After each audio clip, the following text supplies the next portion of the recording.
My name is Rob Konsdorf, known as Rodrigo on the internet.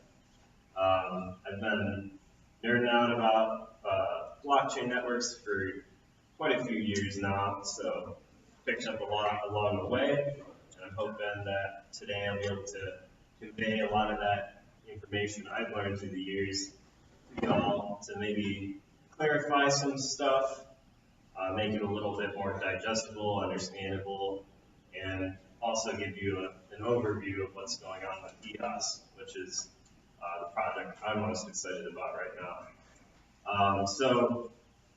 Before we get started, I just wanted to sort of explain,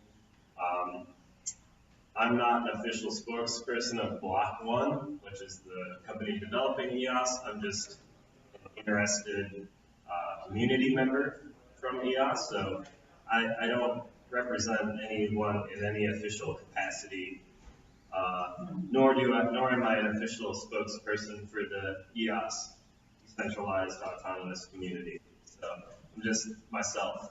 All the opinions are my own. And this presentation also does not constitute investment advice. So just some legal disclaimer. So the first half of the talk is going to be sort of going over some fundamental concepts to catch people up. Anyone who's just learning about blockchain stuff, may not have a firm grasp of this stuff yet. I'm hoping that by halfway through this talk, you'll understand it better, and then the other half will be actually introducing EOS and the specifics therein. So that's kind of how it's formatted. And thanks to members from Detroit Blockchainers meetup, specifically Adam has done a ton of work to pull this event together. It wouldn't have happened without Adam, so thanks a lot, Adam. And Kennard as well for kind of prodding me to do this talk, because he's been asking me to do a talk for a while, and probably, that helped me push me over the edge and finally do it. So without further ado, we can get started. So my first question is just going to simply be, what is a blockchain network? Does anyone know? Feel free to raise your hand.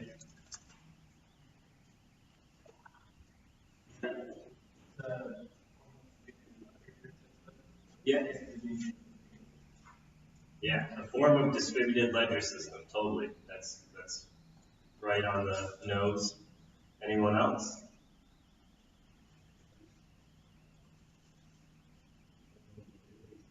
Form a database, yeah, totally. So change resistant form of a yeah, what did you say it's resistant to? change. Change resistant.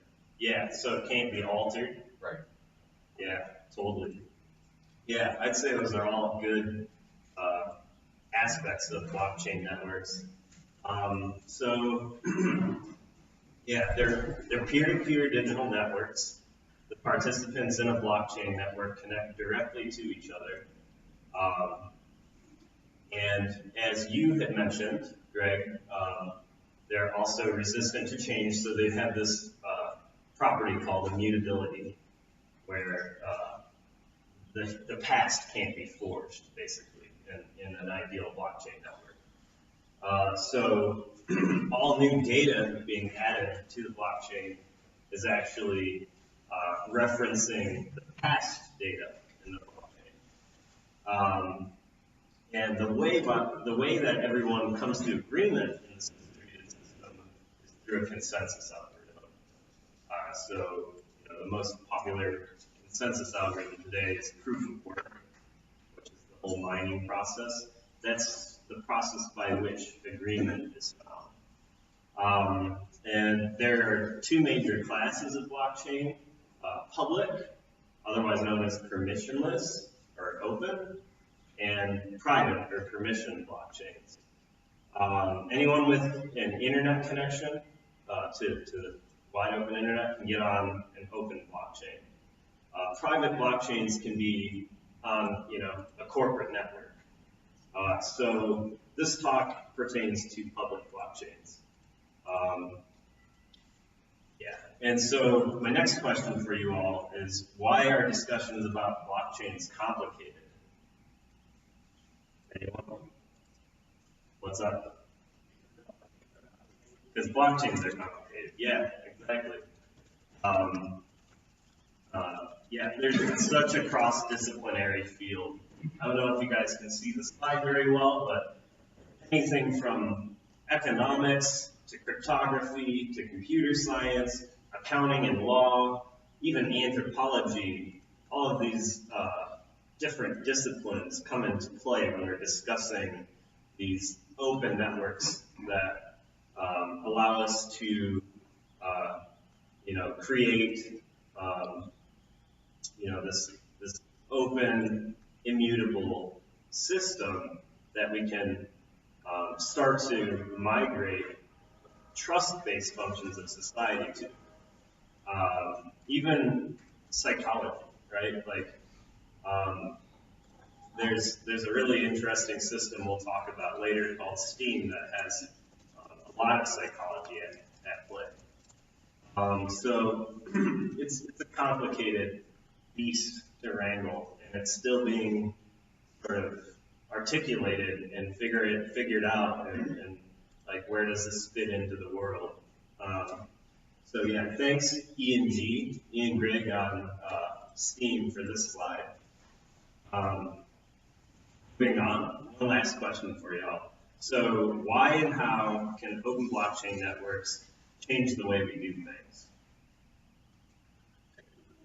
Trust-based process. Yeah, right. That's a huge one. We can eliminate middlemen business models.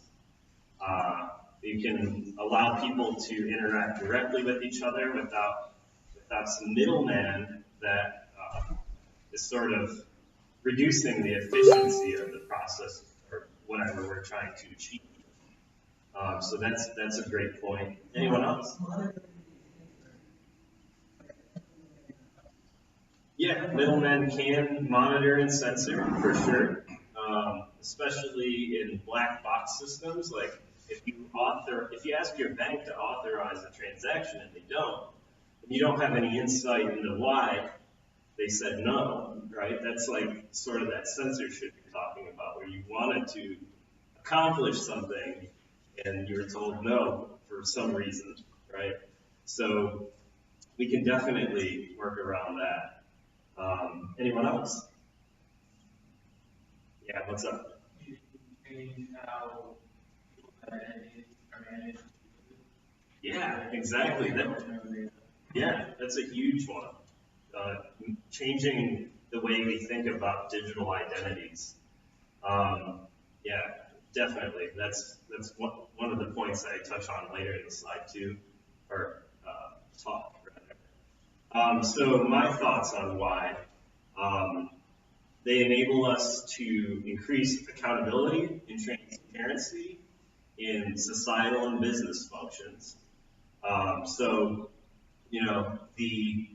both of those points of which we'll get into in a bit here. We can create pure representation through voting through software protocols. So blockchains enable people to vote directly on various issues, which we'll touch on. And elimination of middleman business models, as someone mentioned earlier. And they're designed to be resistant to censorship, manipulation. They're designed to be highly redundant, and the open blockchains are designed to be accessible by anyone with internet. So these are all desirable properties of blockchains. And we can think about this whole movement with blockchains as similar to what happened with BitTorrent networks. Is anyone familiar with BitTorrent? What does BitTorrent do? Peer-to-peer sharing of files. Yep, peer-to-peer file sharing, exactly. What's up?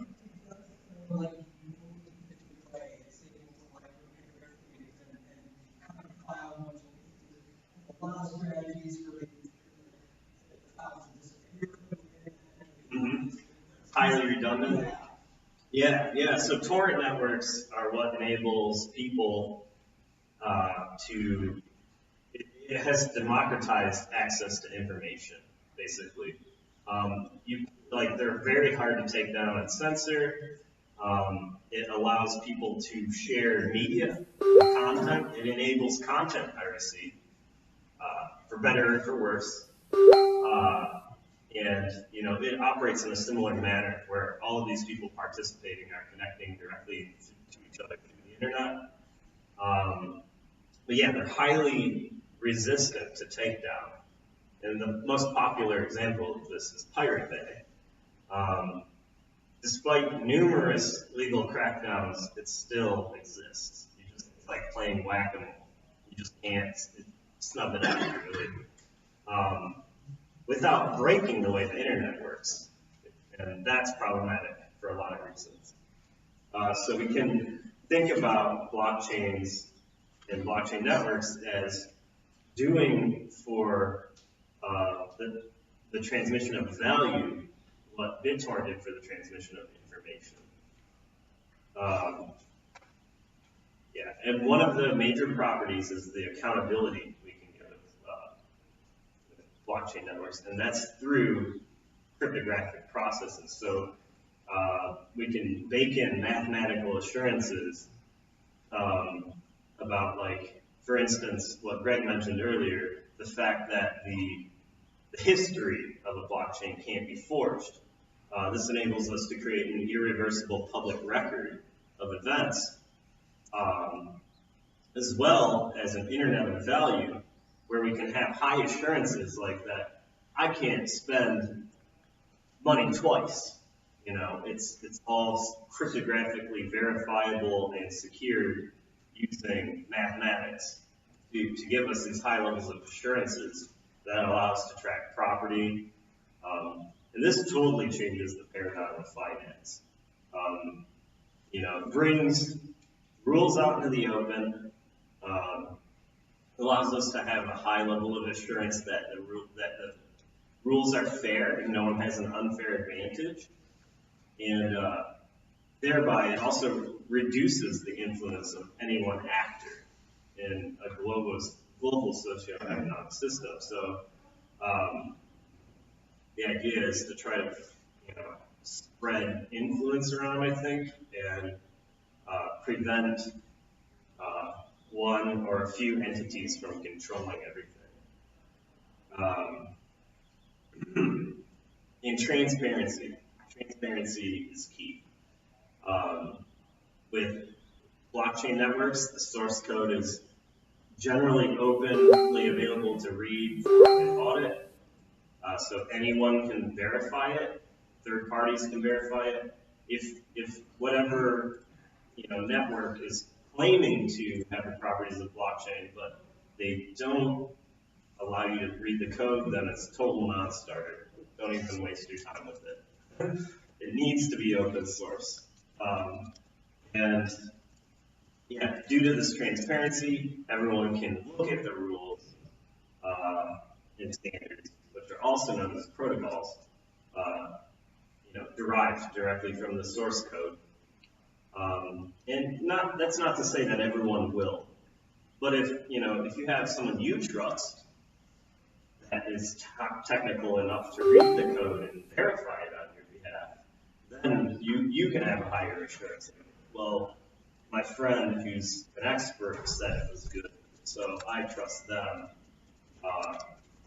So that whole idea is called a web of trust, actually, where it's like, your cousin's vouching for it, and you trust your cousin, or your friend, or whomever. And also, all the data on a blockchain is transparent. In practical manners, like, most people aren't going to have a full copy of a blockchain network that's been around for a while. Let's say Bitcoin. That's like tons of space. I don't actually know how much. Wouldn't be surprised if it was approaching 50 gigabytes of information for the whole thing. So it's not like you're going to have that on your phone or have it, but you can get it if you need it. And the nodes in the blockchain network that have all that data are otherwise known as full nodes. So another thing I wanted to just call out is if anyone's got questions or wants to clarify anything throughout this process, just feel free to raise your hand. We can talk about it. This brings us to decentralized autonomous communities. This is, to me, the most interesting application of blockchain networks. So by leveraging the properties we were just discussing, that accountability, that transparency, people with shared ownership are incentivized to work together to improve an ecosystem or an application or a blockchain network. So a blockchain network can be a DApp itself. It can also have DApps built on top of it. There's a few different ways that this can play out. But the idea here is the participants in the decentralized autonomous community can have, they have input into what's going on here. Like how funds are being spent, who to hire, who to fire, how to invest a shared pool of resources. And through DAX, we're able to realign incentive structures to be beneficial between individuals and greater communities. You can create systems where everyone's competing to make the world the best place they can. That's kind of what we'll talk about with EOS. I think EOS does that. So it's like, that's pretty good competition. Rather than destructive competition, it's constructive. It's like, well, we're all trying to do our best we can, and, that's the metric we're competing on, so no matter what, it's probably going to be better on the other side. So DAX are pretty interesting. We'll talk more about that. I have quite a few friends that were in the same DAC, or used to be. This is us hanging out in 2015. We actually went on a road trip called the BitShares peer-to-peer tour. And I'm not going to say who's who, but all the usernames are listed there. And yeah, I'm hanging with my DAC homies. I would have never met these guys if it weren't for DAX. So they're still good friends to this day. So next, let's talk about some consensus algorithms, just the levels of that. We'll start with proof of work first. So can anyone define proof of work? Does anyone have like a quick explainer for it? Where a computer has to determine an algorithm in order to successfully append some information into a block and immediately get this algorithm for that. Right. So computers solving a problem, if it solves the problem for a bunch of other computers that are trying to solve the problem, then it gets the right to add some information to the blockchain, and it earns a reward. That's the major incentive for doing this, is you can earn a reward, because it's actually a costly process. This is mining. Everyone's participating in a lottery to solve a really hard problem that generally takes about 10 minutes to solve on average. The Bitcoin algorithm adjusts itself to try to make that happen every 10 minutes. That 10 minutes of time is called the block interval. So new transactions are sort of finalized in the Bitcoin blockchain every 10 minutes. The problem with proof of work, in my opinion, is it's very costly. By solving those problems with your computer, you're totally maximizing the resources of the CPU or GPU typically. So it's just running at full blast, which takes a lot of energy. And any computer can find the answer in theory that's participating, and that worked really well in the beginning when Bitcoin wasn't worth that much. Nowadays, we actually see that about 6 entities, known as mining pools, solve over 75% of all the answers.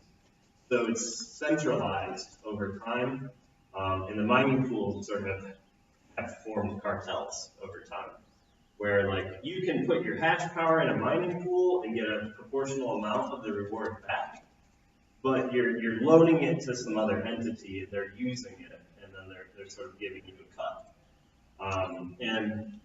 A problem with this is consolidation of future block rewards. So, and an entity becomes more and more powerful over time, it has more hash power, which is the measurement of like how good your computer is in the mining system. You're more likely to find more blocks in the future, and therefore you're getting paid more, and so therefore the bitcoins are consolidating to you. So consolidation is when one entity sort of gains a bigger piece of the pie over time. So moving on from that is proof of stake. There's not very good images for proof of stake. It's proof of stake. So rather than having this lottery where like it's proportional to how many CPU resources you have, or how much hash power you have rather, in proof of stake, it's proportional to your wealth. So how much you're staking in the system. This is better because it reduces the energy required by the system. However, it's susceptible to an attack called nothing at stake, which means I can try to forge the past history of a proof of stake blockchain like 1,000 times, 1,000,000 times. I can try this in parallel. I can try to forge it 1,000,000 times in parallel. It's kind of weird to wrap your mind around this one. And it doesn't cost me anything. But if I were to do that in Bitcoin, which is mining, I have to have 1,000 times more energy input. So Bitcoin isn't susceptible to this attack. Proof of stake is. And yet again, I think proof of stake actually is an exemplary example of consolidation. Because it's like, if you have more money, you make more stake. You have more chances to get the block reward. So it's just like very directly like, where we have that consolidation problem still, where you have more money, you're getting more of the future block rewards. And then the last one that I'm going to present is delegated proof of stake. This is what EOS uses. Delegated proof of stake has been around since 2014. It was invented by Daniel Larimer, who's actually CTO for Block.One, the company developing EOS. And in this process, there's sort of a layer of indirection. So everyone who gets a chance to produce a block are elected by the token holders. So everyone who has stake gets to vote on who gets to produce the blocks. It can also be fired, so you can revoke your vote at any time. But still, one vote per token. But the incentives are a little different here. Basically, all these block producers that are being elected to earn block rewards are, I like to think of it as they're being hired by the blockchain. So in this, or by a decentralized autonomous community, to use the concept introduced earlier. So in this example, the stakeholders are like, we want to hire the best people for the job. We're going to elect, in EOS, 21 active block producers. They all have an equal chance to produce blocks, which ends up being 4.8% of the time they sign blocks. When you say vote, Voting a radio button and saying, I vote for this machine. Yes. How Yes. how can that possibly be? Who wants to sit around? It's a great question. So the question was, all the users have to vote? Isn't that a problem? Who's going to sit around and vote for people to produce blocks? And yeah, that's a good point. Like, there's a voter apathy problem in general. Just look at how many, just look at voter turnout in any election in the U.S. It's generally pretty low. And in this case, we have similar problems with voter apathy. So you don't approve for like every round of blocks that's happening. You just vote once. Or you can go and adjust those votes at any time. Some stakeholders won't vote, especially if they don't have a lot of skin in the game. But people who are larger stakeholders, it actually matters a lot to them because they have a lot of value in the system. So larger stakeholders end up more likely to vote. It's kind of like with a publicly traded company. If you just own a few shares, you're invited to partake in like that corporate governance. You're probably not going to. Why do you vote for one candidate versus another? How does a candidate Good question. try to elicit the most? Okay. Yep. So the question is, what differentiates the candidates?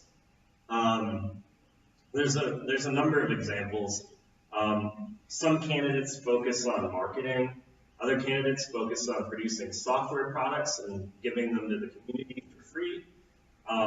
Other candidates are extremely sophisticated, like, at running infrastructure, which is really the core job of a block producer, is like keeping servers up and scaling to meet the needs of the network. Because these 21 are sort of bearing the load of the whole network. And we'll talk more about that later. There's 21 active block producers at any given time. And then nodes in EOS? Yeah, 21 active, and then there can be any number of standby. And if you're standby, you're sort of waiting, you're on the bench. You're waiting to be voted in as an active, and you're probably competing as well to try to increase your position in the ranks. So the difference here between what delegated proof of stake proposes, which is, well, over time, things tend to consolidate in proof of work or proof of stake systems. So what if we explicitly bake in the governance and then set a minimum number of block validators that are relevant, which is 21. So if you look at this graph, it's a lot more uniform, and it's also, you've got, I think, 17 block producers that are equally getting a chance to sign 75% of the nodes as opposed to 6, which is what you have in Bitcoin with the mining pools. So it seems paradoxical. It's like, wait, not everyone can sign blocks, but effectively there's still more decentralization in the system. And the stakeholders can fire collusive block producers or ones that aren't doing their job within seconds. All they have to do is go into a UI and click some buttons, and they can fire them. So this is like, I like to think of it, like I said, as we're hiring people to do a job. What's up? Are all stakeholder votes equal? No, well, every token is worth the same amount of votes. So if you have more tokens, you have more influence in the system. It's like corporate governance. So if you have more shares in a corporation, then you have more votes.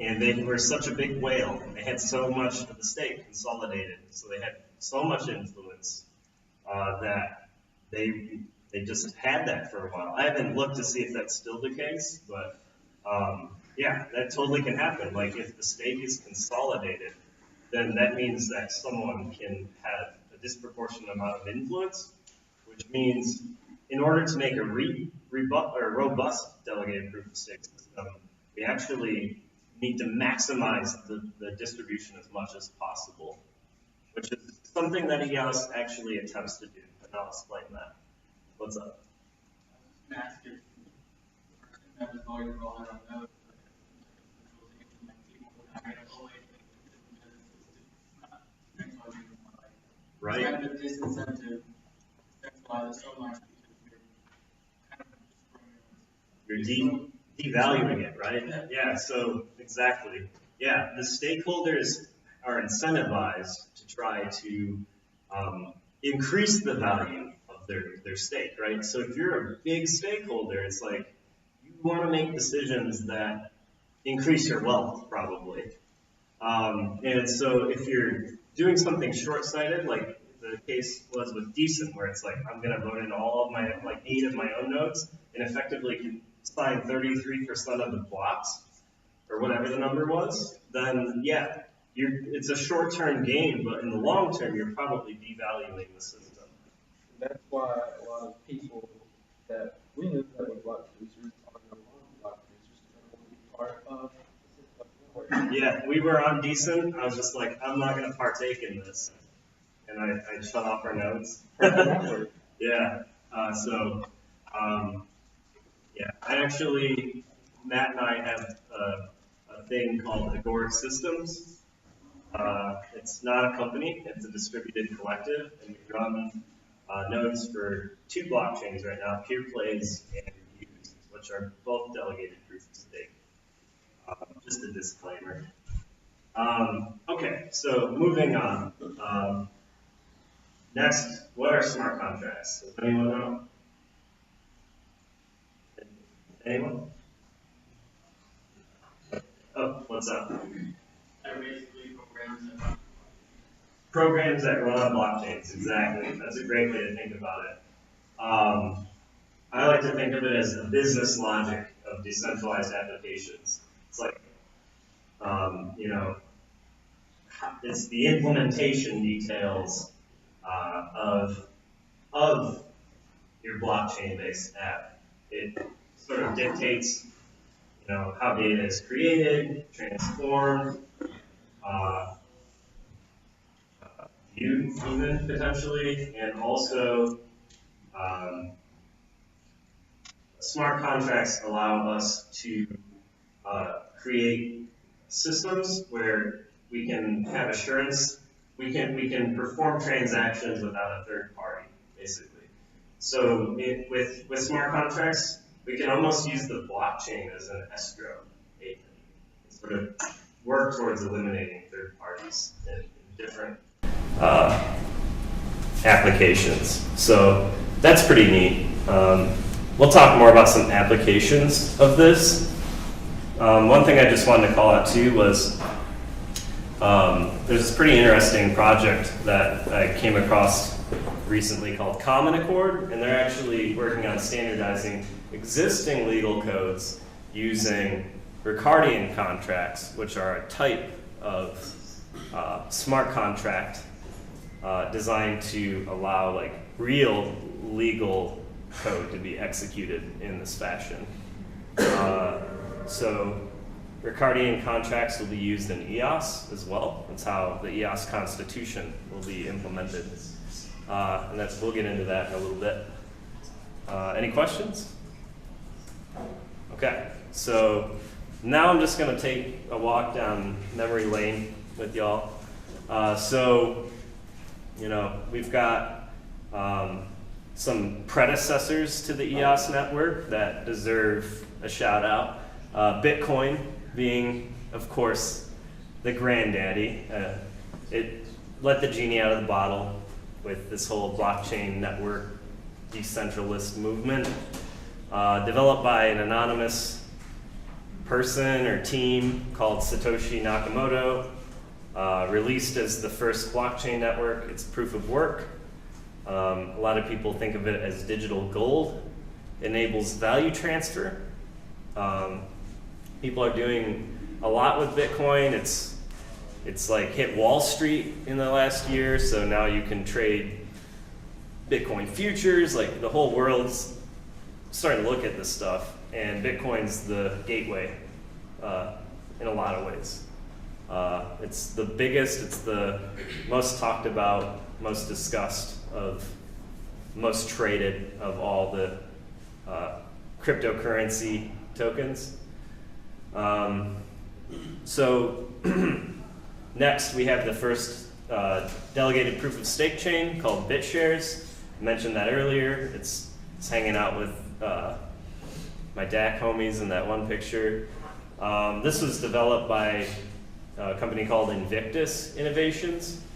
They had a lot of innovative firsts. First named accounts on a blockchain. So rather than having long, like unreadable addresses like Bitcoin or Ethereum, you could just have a name. Whatever, only one person can have each name, but you could have a name. And so I'm Rob Rigo on BitShares, Steem, hopefully on EOS, unless someone takes my name. First implementation of DPoS, Delegated Proof of Stake, invented by Dan. Dan was like the founder of Invictus. They also launched the first stable coins. So stable coins are tokens that approximate the value of a real world asset. BitUSD was the first stable coin. It's not very talked about, but it's similar to Tether, but you don't have to trust a company. It's baked into the blockchain, so it's stable. It's always worth about $1, ideally, but the liquidity is low. That's why you don't really hear about it that much. And BitShares is also the first implementation of a decentralized exchange. So BitShares is known as an application-specific blockchain, unlike Ethereum, which is a generalized blockchain, which allows many different types of applications to be built. Moving on, Dan left the BitShares project. He actually has said something pretty interesting before with regards to Steem. Ned is the CEO of Steemit, the company that maintains Steem. And he said, Ned's the captain and I'm the engineer. I build ships for other people to sail. And that's exactly what he did with BitShares. BitShares is doing great. It's got a community of its own. He sold all his stake long ago. He just said, you guys run it, and moved on.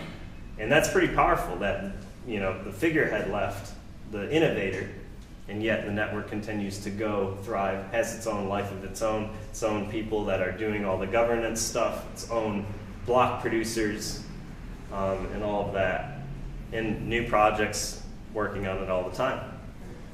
So Steem is Dan's next blockchain that he launched, also delegated proof of stake. It introduced bandwidth economics and proof of brain. And bandwidth economics is a really powerful concept that EOS will also apply. And what it does is it allows the blockchain to be free of transactions, which is a really important thing because the big thing that's hamstringing Ethereum today is the fact that it costs too much to make interesting applications on it, because every time a user interacts with a smart contract on Ethereum, they have to pay a fee. What bandwidth economics does is allows user interactions to have no fee associated with it, yet it still provides the anti-denial of service attacks sort of protection that transaction fees were invented for in the first place. And you do this by staking a token or vesting it. So you lock up a token. In Steem, it's called Steem Power. And then you get a proportional amount of the network's resources proportional to your Steem power. So you get a proportional amount of bandwidth, basically. So if you wanted to spam or denial of service attack Steem, you have to lock up a ton of value in the system.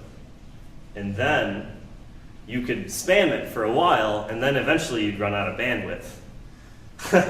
And if you devalued the system because you denial of service attacked it, you'd be devaluing your own stake, so you lose money, basically. What are practical and profitable ways to use your bandwidth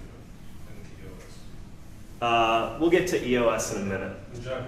I'm sorry. You're not In Steem? Yeah, in Steem. So you can curate in Steem, which means you're upvoting content. You're trying to help pick good content. And there's a little game in Steem where, like, if you upvote popular content before anyone else does, you'll get a larger curation reward. So there's like rewards for curating, there's rewards for posting. Really, the idea is, you don't need much Steem power for regular interaction. Steem power is also how you have voting influence, though. So you have to lock up your value in the system in order to be a voter, to have influence. So the more Steem power you have, the more votes you have, basically, in the whole block producer voting thing we were talking about. And proof of brain, so this is another aspect of the voting.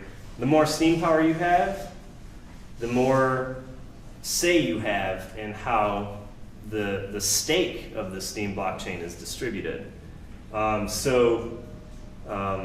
Basically you can think of it like a big fire hose that's constantly spraying, and that's the new tokens being created every day in Steem. So Steem is inflationary, and the stakeholders get to point the fire hose at people. They get to say who the new tokens get sprayed at. And so if you have more Steem power, you have more say, you have more control over the fire hose in a way. And one of the problems with Steem in this case is there's no governance over that fire hose. So a lot of people spray it at themselves. And they're like, I want to pay myself. And that's a way that Steam's being gamed today. For better or for worse, I mean. But also, like, you might want to mention, if somebody, like, notices that, then they can use their stake to negate that. Right, yeah. So one of the other aspects is, not only can you upvote, but you can, it's a flag in Steem, but it's the same idea as a downvote. You can use your stake to cancel out someone else's upvote. So if someone's trying to game the system, the stakeholders can come together and sort of try to mitigate that gaming through downvoting. And that, that can be perilous too, but it's an experiment, right? These are all experiments. And I'd say that we've learned a lot from both Steem and Bitshares and Bitcoin. Like, all of these different experiments are teaching us a lot, and just seeing how they play out. All right, so now we're getting closer to talking about EOS. I was just gonna introduce Ethereum, just for comprehensive sake. It's proof of work. It was launched in July 2015. It's the first blockchain network to include a virtual machine and the ability to run generic smart contracts. So Ethereum really has proven out the market demand for a smart contract platform. It's mostly used for ICOs at this time, which is issuing tokens. There's been this huge explosion of people doing fundraising through this method. I'd say the majority of Ethereum's resources are for that purpose at this point. And nobody has created a Steem-like application on Ethereum because you can't. Because every upvote would cost a transaction fee. and it's not inflationary in the way it needs to be.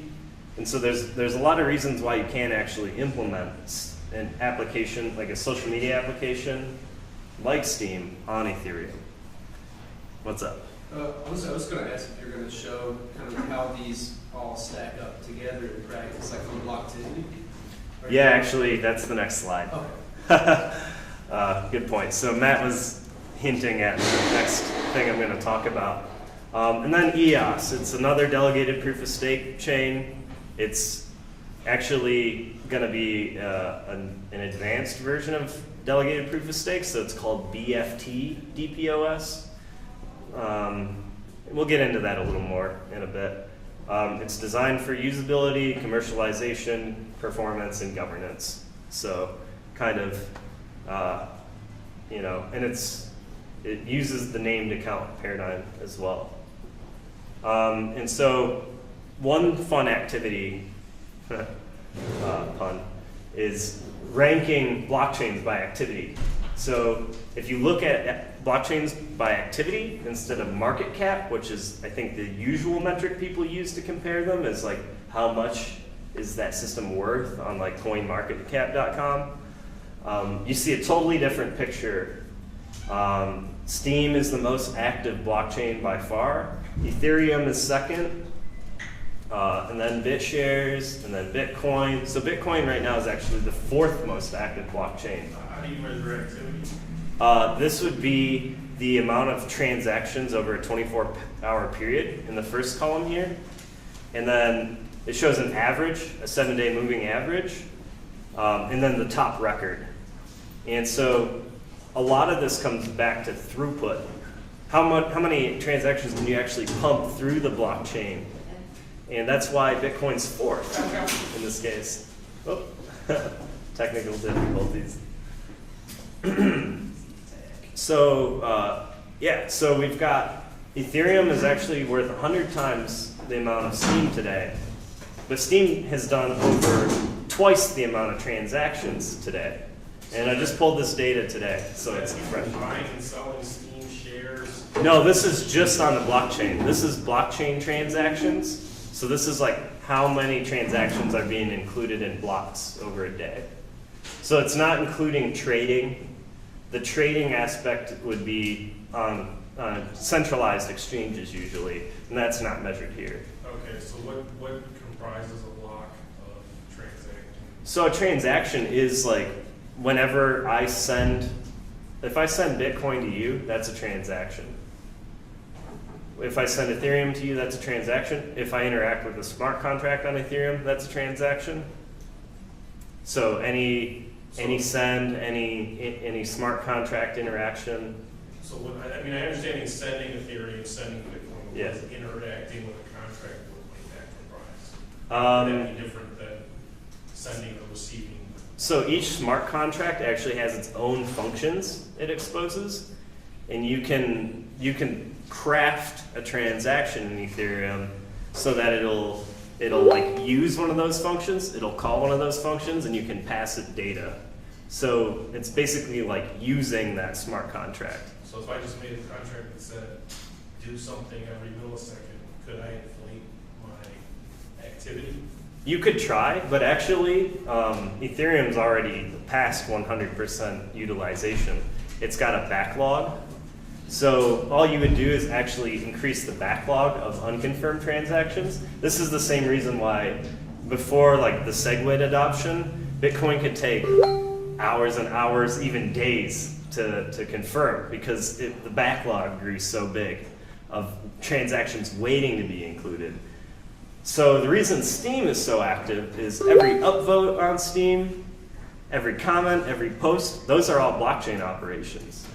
And it's doing, it's got the record. It's done over 2 million transactions in one day. And today it was at 1,700,000 about, and that was 0.14% of the total capacity of the Steem blockchain. So it's barely breaking a sweat. What's up? So can you tell us why that's important? Yeah. So that's important because if you're able to push more activity through a blockchain, then you can create more interesting applications on blockchains. This unleashes real-time applications where all of the actions of users are actually being pushed through the blockchain, and it enables like the ability for users to upvote hundreds of things a day and not pay a cent. Like you can't do that in Ethereum or Bitcoin. And if you tried to do something like that, I think there was an attempt called Akasha. I'd upvote something, but it wouldn't actually reflect until that transaction got confirmed, which means it might take a minute or two for my upvote to be reflected in the system, so you can't make a real-time application because of that. Because it's like, imagine if you used Facebook, but you had to wait 2 minutes between everything you did, between every chat you sent, every upvote, every comment. Like, you wouldn't want to use that. It'd be so cumbersome, right? So that's kind of why it's important. The more transactions we can pipe through, the more real-time apps we can make. So this is how we bring the masses into blockchains, is we create applications that are more real-time. What's up? Maybe you mentioned about this, but what makes Steem able to actually handle all these transactions versus what's Ethereum cannot? Sure. So the core reason for Steem having way more throughput is it uses delegated proof of stake, which is designed to minimize the block interval. So in Steem, you get a new block about every 1.5 seconds instead of every minute, which I think is the average block time for Ethereum right now, about a minute. So it's like blocks are happening almost in real time. And so that allows operations to finalize faster. Like the things you do can be confirmed in the blockchain quicker, and then other applications can rely on that information. They can rely on the fact that it's probably irreversible, after like 40 seconds or whatever it may be in Steem, as opposed to having to wait like 5 or 6 minutes for irreversibility. Are these different size blocks across all these different platforms too, or are they all? Yeah, they are. Some blocks are empty. It's possible. Well, not in Steem. I wouldn't say blocks are probably empty in Steem, but like if you're running if there's a delegated proof of stake chain that's sort of waiting for activity, which is peer plays in this case, a lot of the blocks that are being signed and included into the blockchain don't have any transactions in them yet because there's no applications for peer plays yet. They're coming soon, but the idea is no matter what, like clockwork, new blocks are coming every 1.5 seconds, regardless of if there's anything to put in it. What are some of the real transactions that are happening now in Steem? I mean, is this like social media? You said like it sounds like likes and dislikes. Is it? Yeah, likes and dislikes and posts and comments. Matt, would you like to comment? Streaming this? Yeah, so we're using a service called DLive that allows you to do live streaming like Twitch, but it's going through the Steem blockchain. It's publishing our content there. It's not publishing the video there. That's too much data for Steem to handle. But it's like publishing the video, I believe, using some sort of distributed storage. I don't know exactly how it works, but the idea is we're incentivizing. We're able to earn Steem for this live stream, basically. Now, it's rumored that Ethereum is going to change over to proof of stake. Mm-hmm. Assuming that's going to open up some unleashed capacity for them, it's going to take some of that limitation off of them. Then what will different? Potentially, yeah. I don't really, to be honest, I don't have enough time to follow everything happening with Ethereum. It's a full-time job to analyze this market, I'd say, and like, I'm not a subject matter expert in Ethereum, so I'd imagine that them upgrading to proof of stake will have some benefits. It may still have some of the drawbacks of proof of stake we discussed earlier. they're still not eliminating transaction fees, which is a huge, I think it's very important to make usable applications to not ask the user to pay something. It's like if it's like if the web was created where you had to pay a penny every time you refreshed a website, you'd use it differently. You wouldn't go to a bunch of websites and just click whatever you wanted because there'd be a real cost, a real trade-off. So I think that's a major limitation of Ethereum's architecture, is the fact that every transaction has a fee. I think you had your hand up earlier. Yeah, I'm just curious what the block size limit is for Steem, or if there is one, or with delegated proof of stake. Yeah, good point. So what's the block size?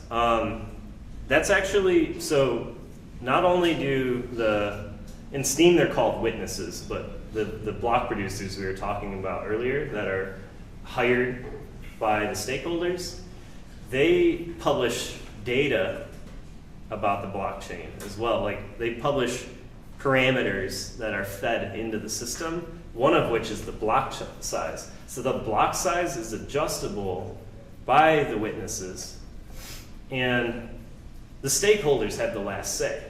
Because if the witnesses are publishing a block size that the stakeholders decide isn't good, they'll vote out all the witnesses that are publishing the block size they don't want and vote in the new ones that are publishing the block size they do want. So yeah, in this case, some of the knobs of the blockchain are actually able to be turned by the witnesses. And the way that works is actually the median value of all the values that are being published by the top 21 witnesses in Steem is used. So that sort of dampens out what the real value is. Like if some witnesses are publishing a different value from others, it takes the median of the whole set. All right, so now we can talk about EOS.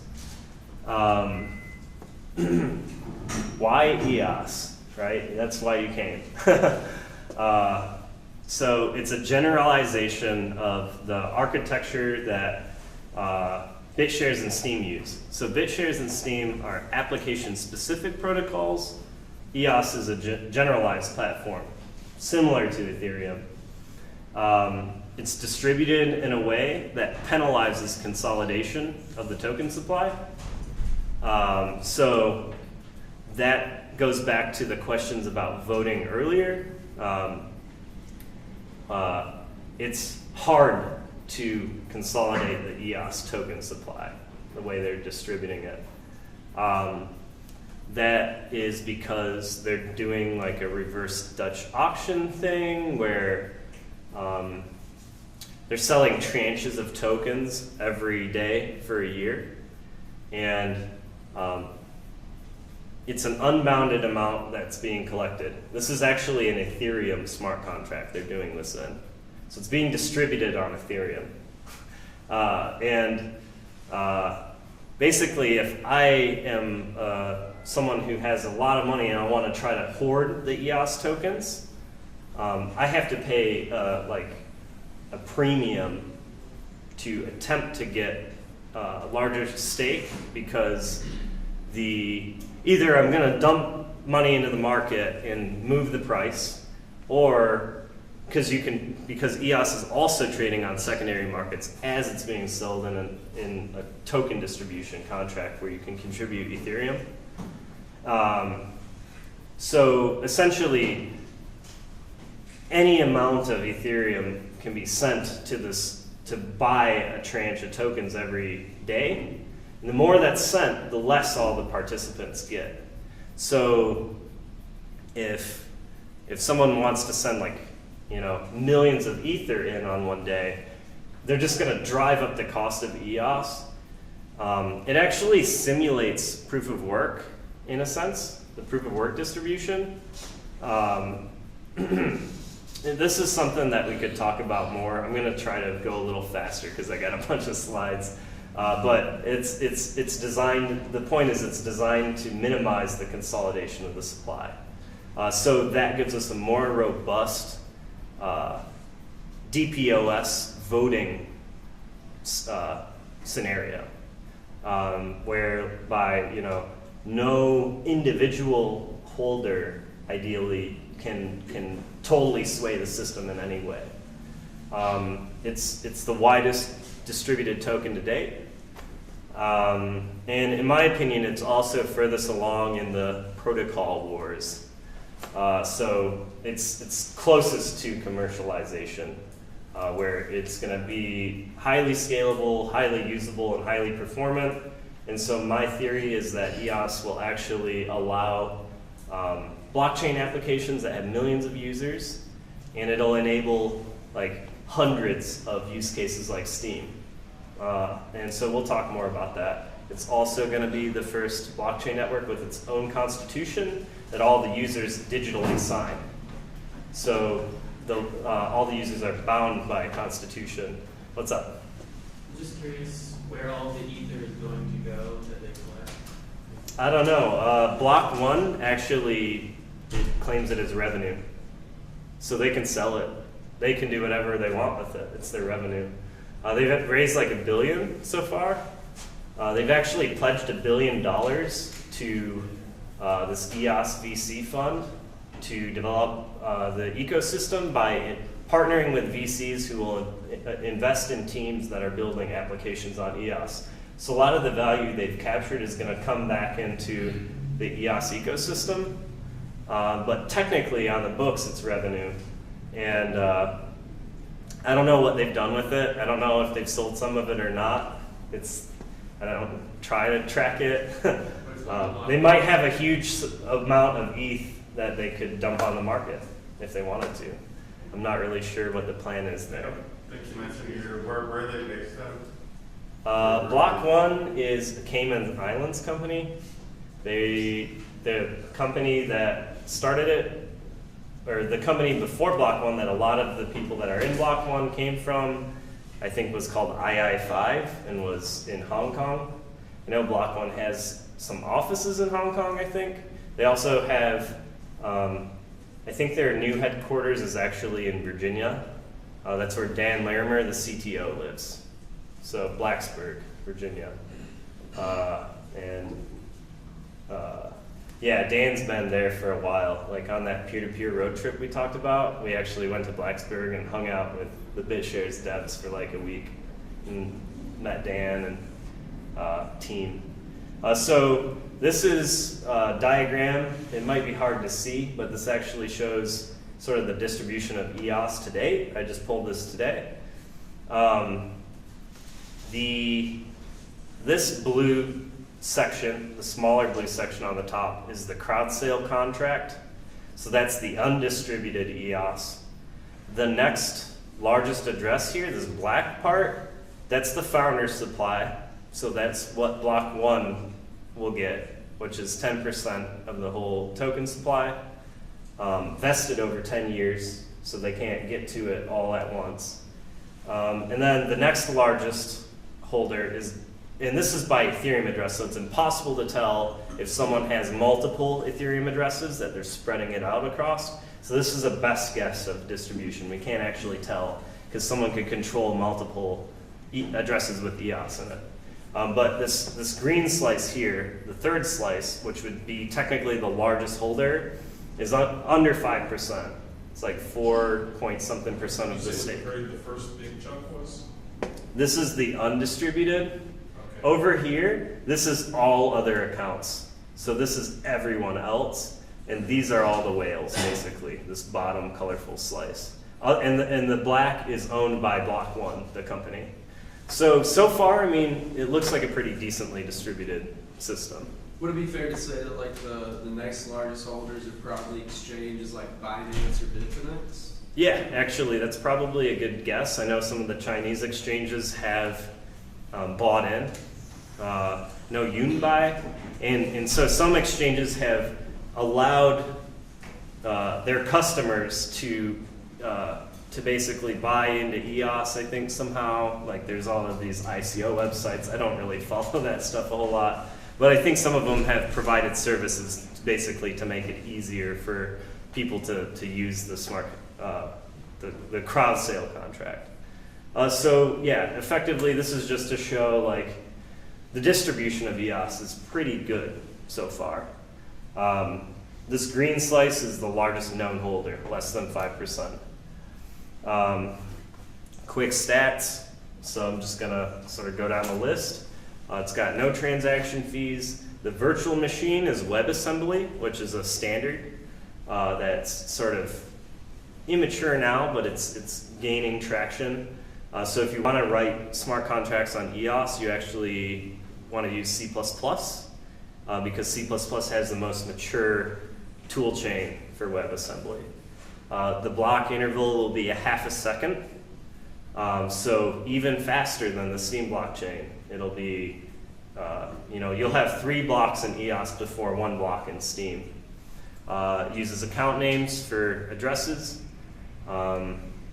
It's got, developer friendliness sort of baked in with, coming bolted in with the ability for developers to leverage accounts, named accounts, as well as generic role-based permissions, so you can have more granularity in your application as far as how you manage permissions.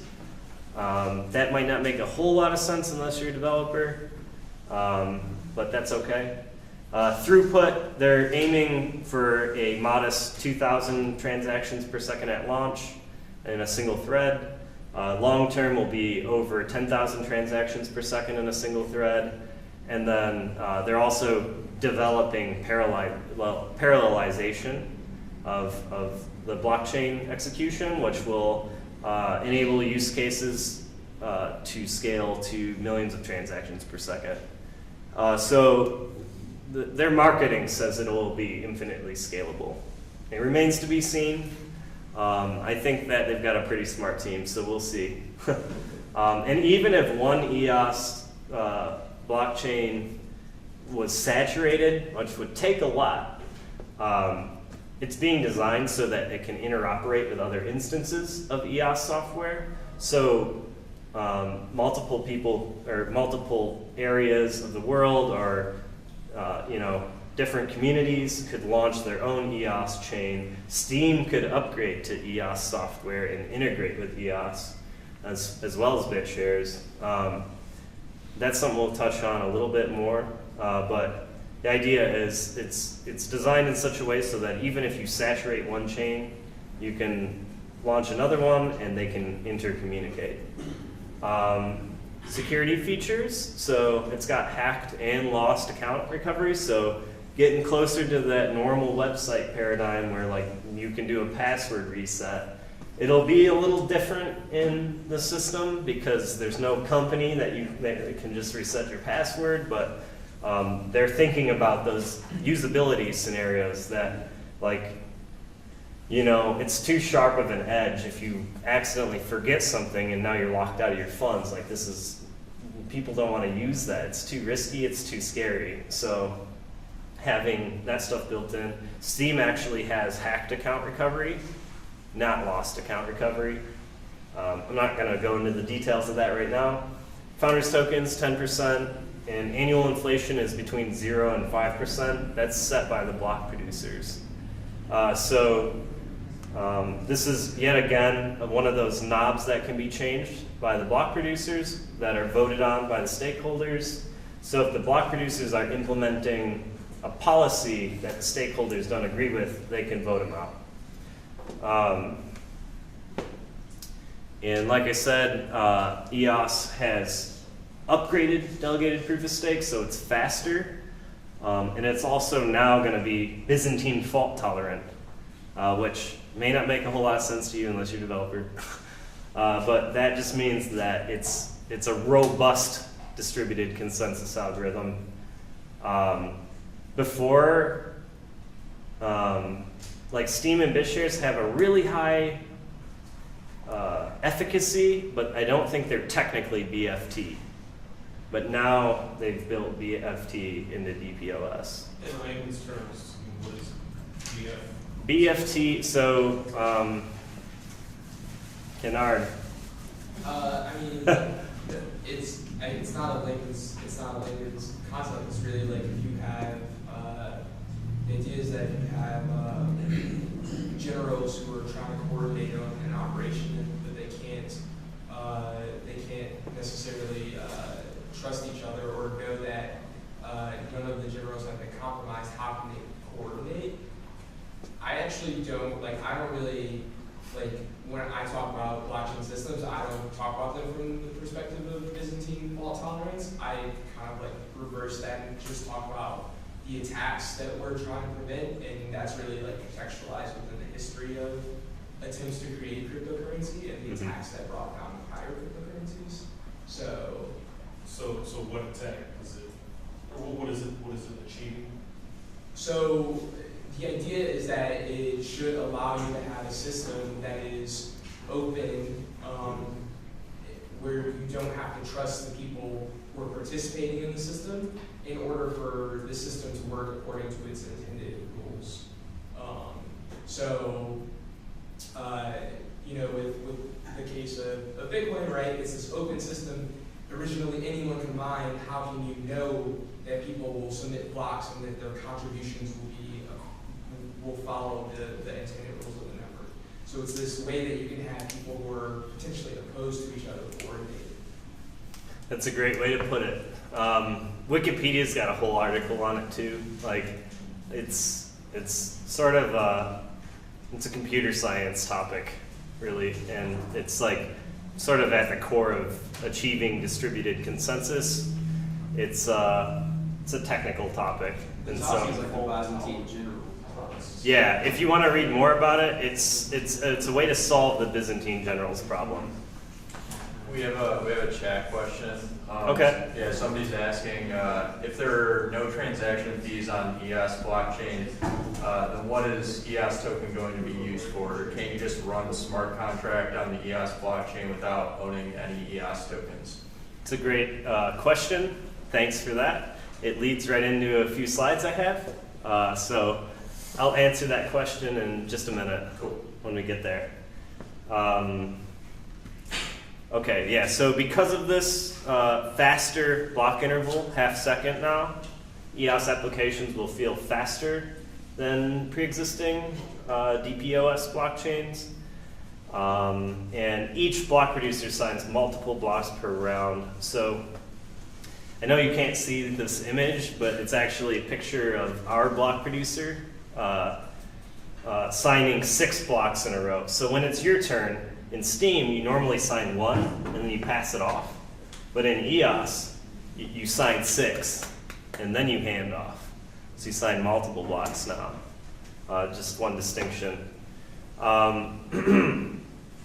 Okay, so this will answer that question from the live chat. As far as, what's the life of a developer like on EOS?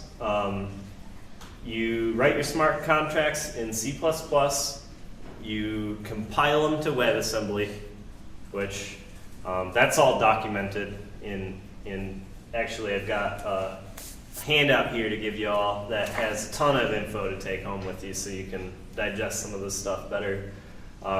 That'll link you to the documentation to actually do that. This is more of a high-level conceptual, how does it work? So the WebAssembly files are then published to the EOS network using a named account. The named account becomes the address for the smart contract. So your smart contract will have a name. And then that named account needs to stake EOS tokens to be granted a claim on resources of the network. So the smart contracts will they'll need EOS as a utility token. They'll need to have some, similar to the Steem power we were talking about, how that gives you some bandwidth on Steem. Your smart contract will need EOS tokens to have bandwidth on EOS. And in EOS, they actually have it more granular. And And so in EOS, this is a token state diagram that the VP of, I think, product, Thomas Cox, cooked up. And then EOS Korea actually redesigned it to make it a little colorful and pretty. But what this shows is all the different ways you can use the EOS token as a utility. So you can stake it for CPU, you can stake it for RAM, or you can stake it for bandwidth, network bandwidth. Or you can stake it for voting. So you don't, in Steem, when you stake it, you get all of the stuff. Like you get everything when you stake it. In EOS, it's more granular. You have to actually stake the EOS tokens for specific purposes, depending on what you're trying to accomplish. EOS is actually still heavily in development. They're on a release called like Dawn 3.0.1 or something. So a lot of the stuff I think will start to solidify over the next few months, and we'll understand it better.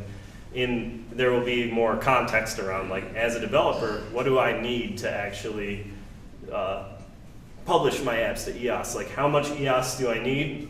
Is it even cost effective? If you don't want to buy EOS, you'll actually be able to rent it from other people who own it. So similar to how we rent resources from Amazon through AWS or DigitalOcean or all the other cloud hosting providers, you can rent EOS just to test out your app and be like, is this something viable that I want to actually scale up into a commercial scale app? So you can sort of de-risk, like, rather than having to buy the token. And also EOS, so EOS has CPU, RAM, and network. And there will also be, Matt, what's up? So on the previous slide, like, I haven't found out yet, but I was just wondering if you had. But say if somebody has 100 EOS tokens, they can distribute that like 25% to each. Right, yep. Right. So you don't have to stake 100% of your stake into one thing, right? Right, yeah. You don't have to put all your tokens in one resource. You can divvy it up. You can put 10 in CPU and 50 in network, and the rest in voting, just depending on what you're trying to accomplish and what you need, what resources you need to utilize. What's up? And this is the virtual machine resources that you're basically stationed for? This is the EOS networks resources, but Like the EOS, I mean? yeah, like the smart contract will need some CPU resources to run the computations. So the account that you published your smart contract will need to stake for some CPU. And then if you have a bunch of users using your smart contract, you might need to stake more CPU because you're running out of resources. And this is where I said, like, it's still kind of early. We have to see how it shakes out a little bit. There's a public testnet right now, so if you do want to go tinker around and sort of play around with this stuff, you can. But it's heavily under development too. Really there's a lot of conceptualization here. Over the next few months, I think it will start to become more concrete and we'll have a better understanding of this. But in general, this is the concept. And then also, so EOS will have storage. So the block producers will compete to provide distributed storage. So if you're familiar with any distributed storage projects like Filecoin or Storage or SIA, yeah, EOS will have sort of an analogous function to that. And it's going to use IPFS to address the content. The block producers that are hired by the stakeholders will have to provide storage resources. And this will be done through a smart contract. So there will be a storage contract. And so there will basically be a market where the block producers are competing to provide resources. And if you want to store files on it, you stake some EOS. You can store your files. And then if you don't need your files to be stored anymore, you can unstake them and take them back. So you don't pay. You're not burning your EOS just to store stuff. You're just locking it up for a while and then unlocking it. And so a common metaphor for EOS is that it's an operating system. It's managing all of the resources that a computer manages, or that an operating system manages. It's managing CPU, RAM, network, and storage. And so, yeah, it's a common corollary is operating system. Question? So if staking really doesn't burn with EOS, you just take it. Mm. What is the incentive for the nodes to actually give you resources like CPU or storage or anything? The nodes, like the block producers that are running the infrastructure, that's where the inflation comes in. So EOS will have an inflation rate between 0 and 5%, and that inflation rate will dictate how much the block producers are getting paid. And they'll need to be incentivized enough, probably at least, to cover operating costs. Because if they have to provide a huge farm of like 50 terabytes of storage and then like 4 terabytes of memory, and like we're talking about each of these block producers is essentially going to be its own data center. You know, and as EOS scales, they'll turn into like mini tech giants. You know, they'll run lots of servers, but rather than having the internet, which like the internet today is mostly distributed across 5 companies' servers, you know, Netflix and Google and Apple and Facebook, and in the future, like if EOS is like this new decentralized internet and a lot of people pile onto it, then it'll be like, well, the internet, the EOS internet or network will be distributed across 21 minimum But this inflation, servers. This inflation actually translates to additional EOS to the network or gets? Yeah, that's how their block reward is paid, and so yeah, the supply of EOS will increase. So there's no limit on the EOS supply? I don't know if there's a hard-coded limit.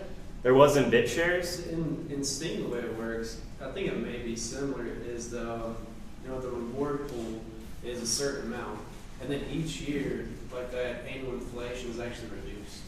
Yeah, I don't know if that's the case with EOS.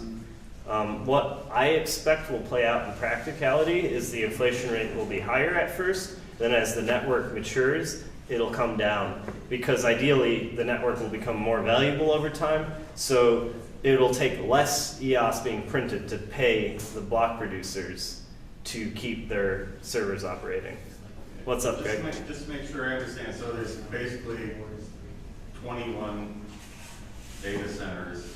Mm-hmm. 21 active. Active, right. Yeah. There can be any number of standby, though, right, competing to oust the 21, but basically. Still the 21, it's not like if there's 21 controlling it, then there's even more distributed.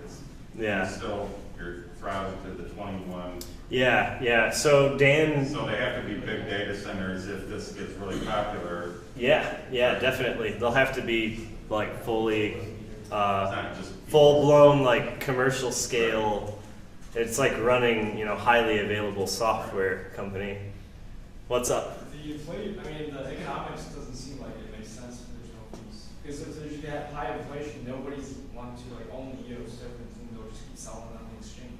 It could be, but the EOS tokens have plenty of utilities, and all of these utilities end up locking up EOS. So the idea is the more active EOS becomes, the more saturated the network becomes, and the more tokens that get locked up. And the more tokens that are locked up, the less the effective liquid supply that's trading is. So you could look at it that way, like, well, if there's less on the market than that, and there's high demand, the prices increase. So if you're analyzing like how is this profitable, that's one way you can view it. Steem has a high inflation rate. I think it's like somewhere between 8.5% and 9% right now, and it's effectively still growing even despite that inflation. A lot of those funds could be argued are being reinvested into the network to some extent, but also some people are just spraying the fire hose in their face and paying themselves, right? Is Steem the most, well-known Yeah, I'd say so. And how much turnover have they had? They have 23 also. How many? So there's 21 block producers in Steem. The interesting thing with Steem is the 21st block producer is a wild card that's picked out of all the runner-up. So all the runner-ups actually get paid proportional, like the more votes you have, the more likely you are to get that wild card slot. So it incentivizes the runner-ups to still run servers and maintain infrastructure. And so the first 23 are, the first 22 are fixed? I mean, are they all? The first 20 are fixed, and then the 21st is the wild card. Okay. And so Matt and I were running a Steem node witness for a while. We couldn't bust through the top 50. We were in like 55 for a while. We were still able to pay for our infrastructure. Yeah, and it covered the cost of operating because we had some votes. So we just kept it running for a while, but then eventually we were like, we just need to focus on a few things, and we turned those servers off. But yeah, that runner-up system works pretty well because, I mean, there's plenty of people waiting to fall into line in the top 21 if the people in the top 21 drop out or are attacked. I mean, you know, if these systems are going to be, you know, subversive and like changing the world a lot, then it stands to reason that potentially some of the people running the infrastructure could be attacked, but like it's like whack-a-mole, it's like BitTorrent, right? Like you can take out some people, but then someone's just gonna fall right back into line and the system sort of heals. And hopefully no one gets attacked. But what's up? Why 21 and why not more? That's a good question. Actually in EOS, they've created this formalization on how to launch the chain. And so when you launch a new EOS chain, you can actually tweak some of the parameters at that point. And one of those parameters is the number of block producers. So someone could launch EOS chain with more active producers, but the more active producers you have, the longer it takes to get irreversible blocks. There's some formulas that I can link you to about that, but it's a trade-off between decentralization and performance, in a sense, and Dan ascertained through like his maths or whatever that 21 is the optimal point. So if you want to read into that more, you can check out the BitSharesTalk.org forum. That's just a goldmine of discussion from years ago, but like that's a real sort of diving into the archive kind of thing. But yeah, there's discussions there about a lot of these design decisions that played out over many threads, and it's kind of like going back and reading like what Satoshi was saying on Bitcoin Talk. In fact, if you've ever heard the popular phrase, like Satoshi was talking to someone and was like, if you don't have time, if you don't understand, I don't have time to explain it to you, sorry. And he was talking to Dan, because Dan was challenging his design decisions. And Dan was just like, well, I'm gonna go design my own thing. Like, I'm gonna go try to invent something. And I think he was compelled to do BitShares decentralized exchange because of Mt. Gox. It's like, this is a problem.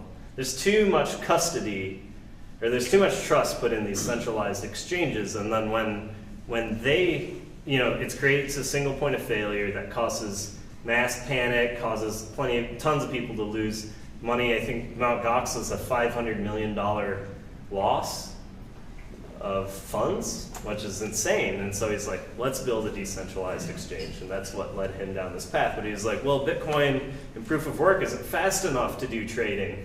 So he had to invent a consensus algorithm that was faster. Yeah, so EOS is a distributed governance platform. So people can launch their own DAX. It's like a DAC platform, like we were talking about DAX earlier. There's two examples already that have come up. One's called EOS Cafe, and they're going to be a DAC, and their token's called Beans. I don't know much more about it. And then EOSDAC.io is a really interesting project, because what they're doing is they're making a community-run block producer where everyone who is a token holder for EOS DAC, actually helps make decisions about how their block producer should run. And the EOS DAC tokens will be airdropped to EOS token holders. And that's something we'll talk about in a little bit here, what an airdrop is. These DACs, that we talk about their tokens, Mm-hmm. are those tokens, I guess, purchased in EOS, or how are those tokens? They'll be issued on top of EOS as far as I know. And as far as EOS Cafe and EOS DAC goes, yeah, EOS is going to have a similar token standard like ERC20, where you can create and launch your own tokens on it. Yeah, and then another thing, existing kind of mentioned it earlier with the inter-blockchain communication. Existing communities could update to EOS IO software and integrate with the mainnet through inter-blockchain communication. So this is how BitShares, Steem, PeerPlays, and all these other DPoS chains could actually upgrade and then interoperate with EOS. And then one of the most fascinating things to me that I think may happen is we'll see a fractaling outward now that, because one of the big problems with blockchains is interoperability between all these different networks. Like, they can't just plug right into each other. Like, you can't just glue Bitcoin to Ethereum very easily. But EOS, may change that through inter-blockchain communication.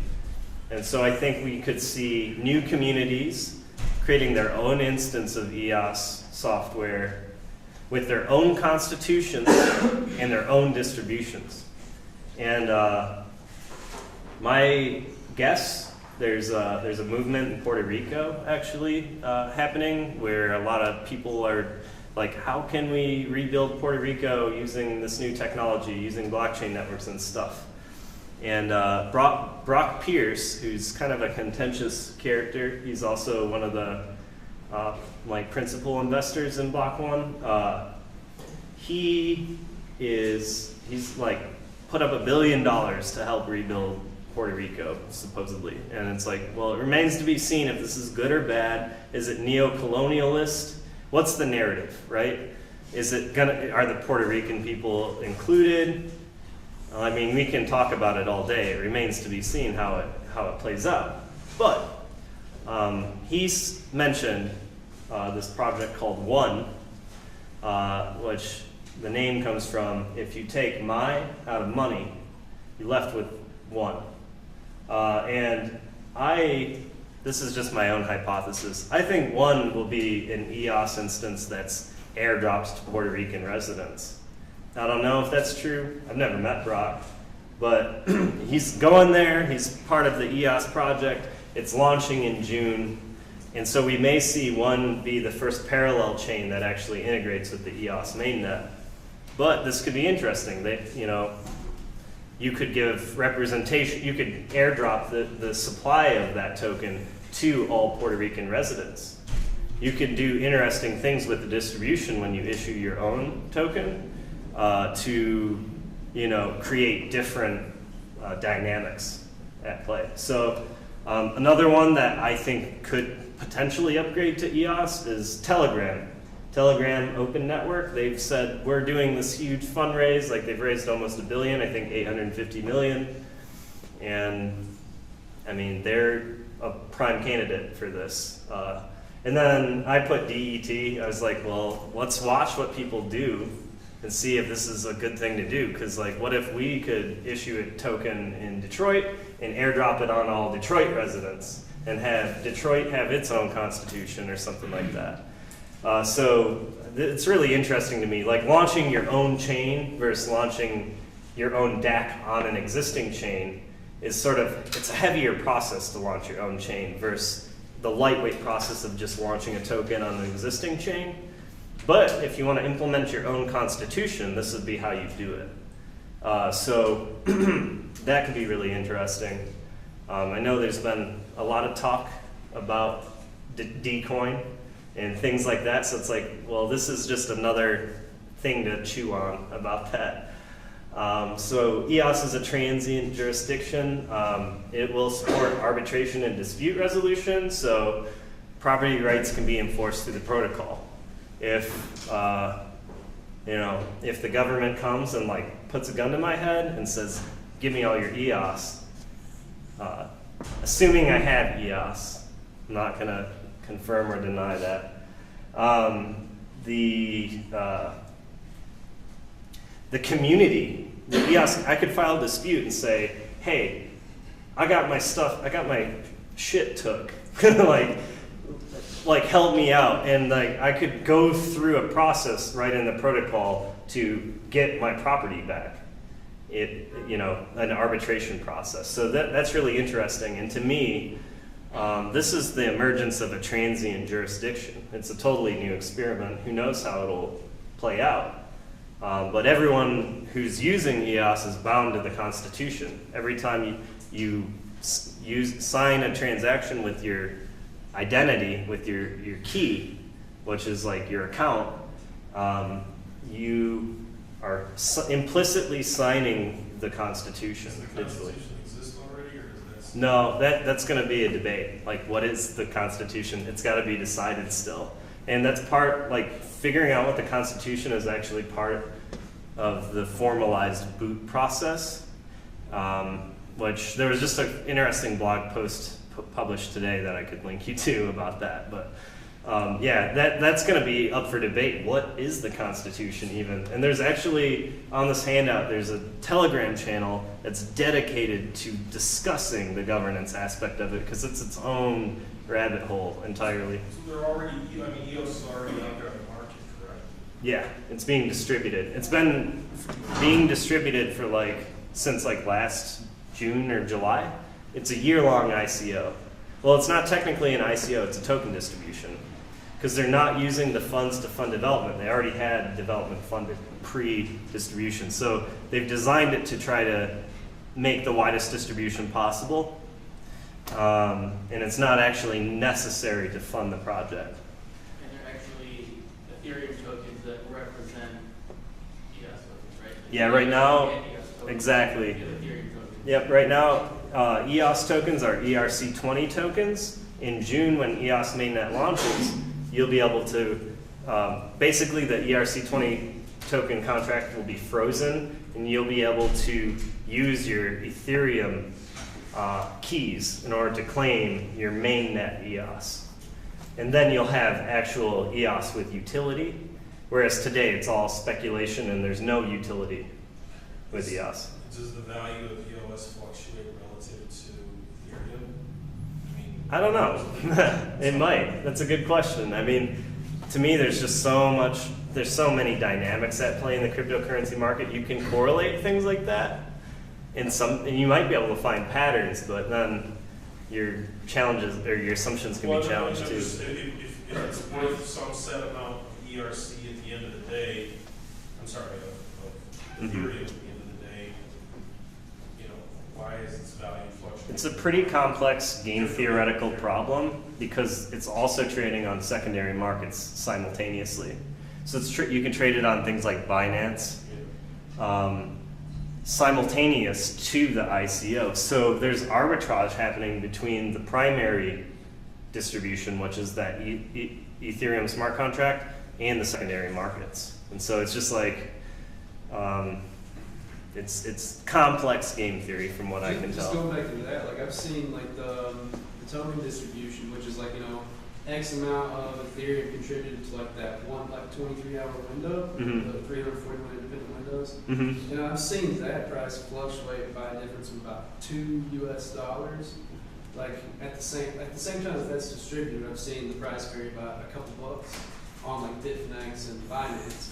But typically they kind of balance out. They converge. Yeah, it's sometimes if you use the EOS token contract, from what I've heard, you can pay a premium because someone will just dump in a bunch of Ethereum at the end of the day, and it will actually cause the cost per token to increase above what the market rate is. So it's hard to say.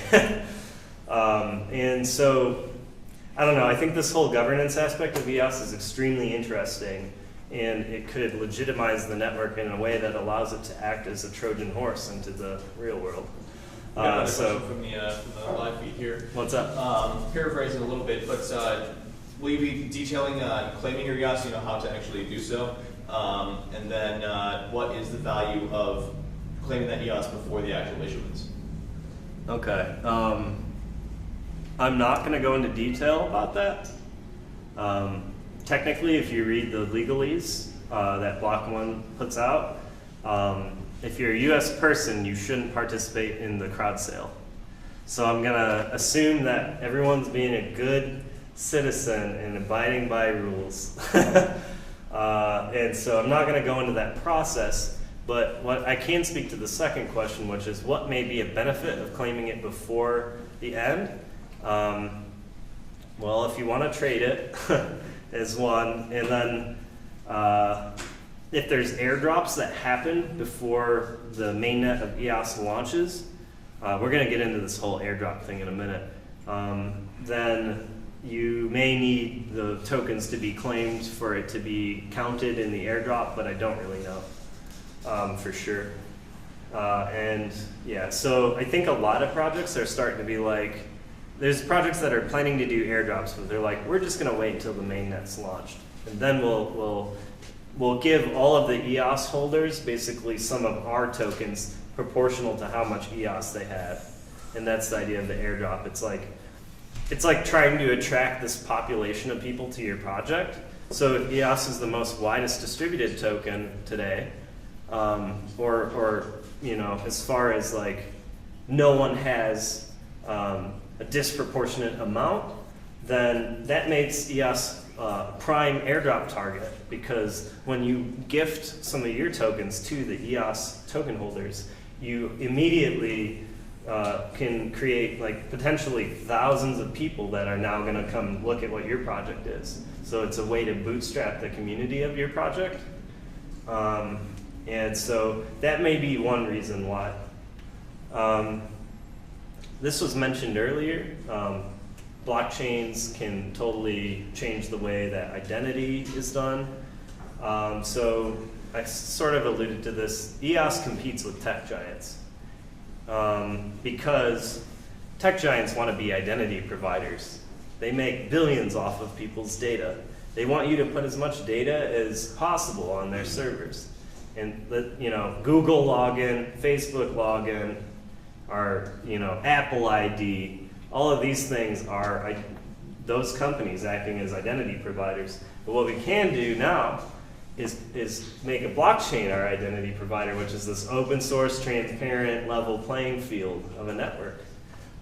So DACs can be open source tech giants that are more equitable and transparent. Like, I don't know what's going on in Facebook's servers. It's a black box to me, and pretty much all of us, unless you actually work there.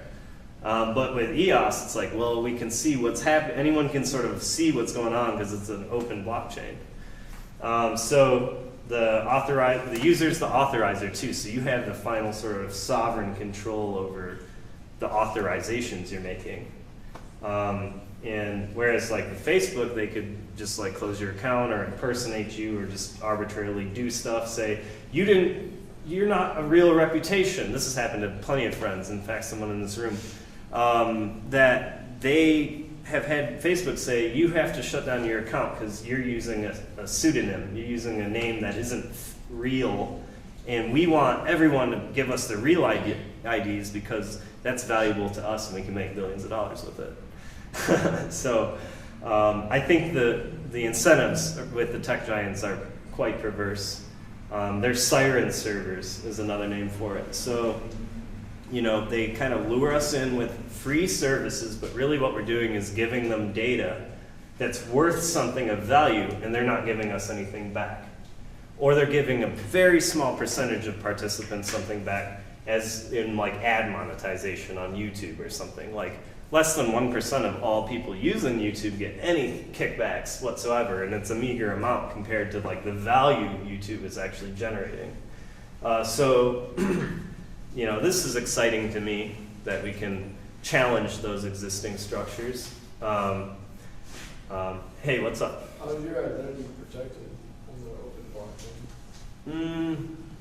Protected, like if, are you saying like your personal identity? Right.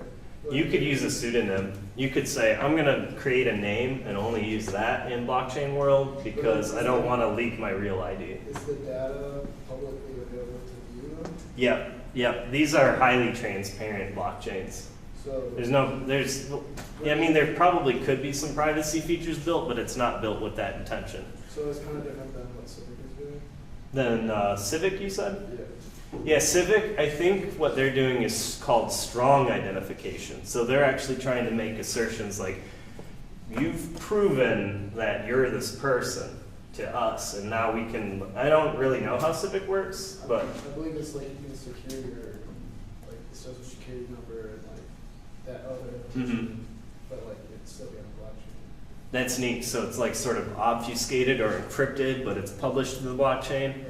I would imagine similar use cases will emerge on EOS, but I think strong identity is really important for enforcing or for allowing certain use cases to happen. Like if you actually want to move, a national election to a system like a blockchain, and you have to be able to make assertions that like someone isn't able to vote twice.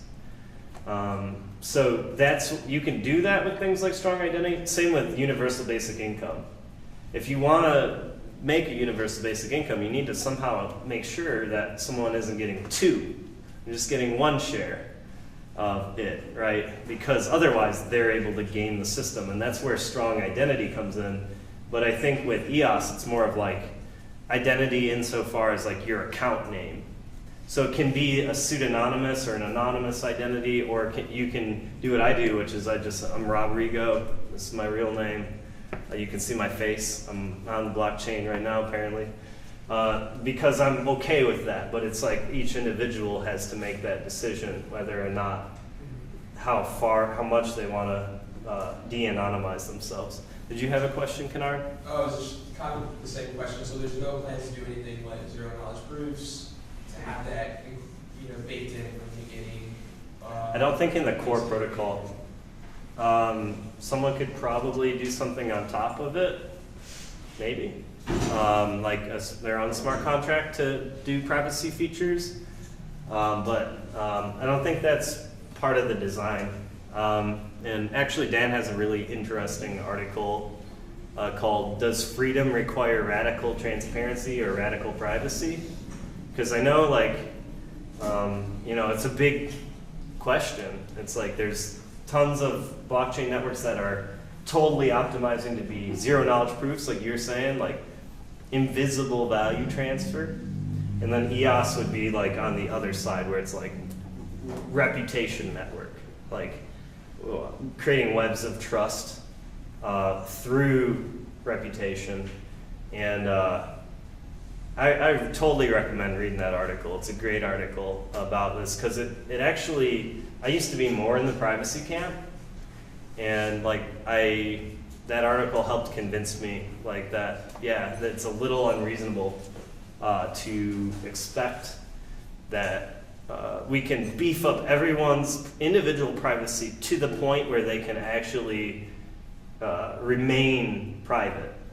And if we set up a system like, invisible value transfer system, then we lose a lot of the benefits of the transparency of blockchains, which I believe that transparency aspect will allow us to hold societal institutions and people that are sort of on top of society today to more account. So with transparency, we can hold people that are, it's more about accountability than privacy. And I think for certain use cases, privacy is still important. Like if you're an activist, if you're a dissident, if you live in a place where your government's gonna come do something to you, if you're trying to rebel, then yeah, you probably need those tools and you should use them. And I use Signal, I use things to protect my privacy too. But I've become more convinced that it's actually kind of an unreasonable ask to think that we can beef up everyone's privacy to the point where it's where it's we're able to kind of fight it back against the oppressors would be a good way to think of it, I think. Well, I mean, I guess this might be going too deep into this specific rabbit hole, but my expectation would be that if we do have systems of strong privacy protection that exist, and we also have these systems where they are highly transparent, I would expect that you would end up with a situation where the masses, they would basically be stuck on a system where they are exposed, and for the elite, they will have access to tools such that they can protect their privacy. Right. Now, is there any, in the article that you said that convinced you, did Dan provide some sort of rationale that would lead you to expect that wouldn't end up being the case? That's a good point. Yeah, that's what kind of, what you just said is what sort of turned me off from Zcash, because I was like, wait a second.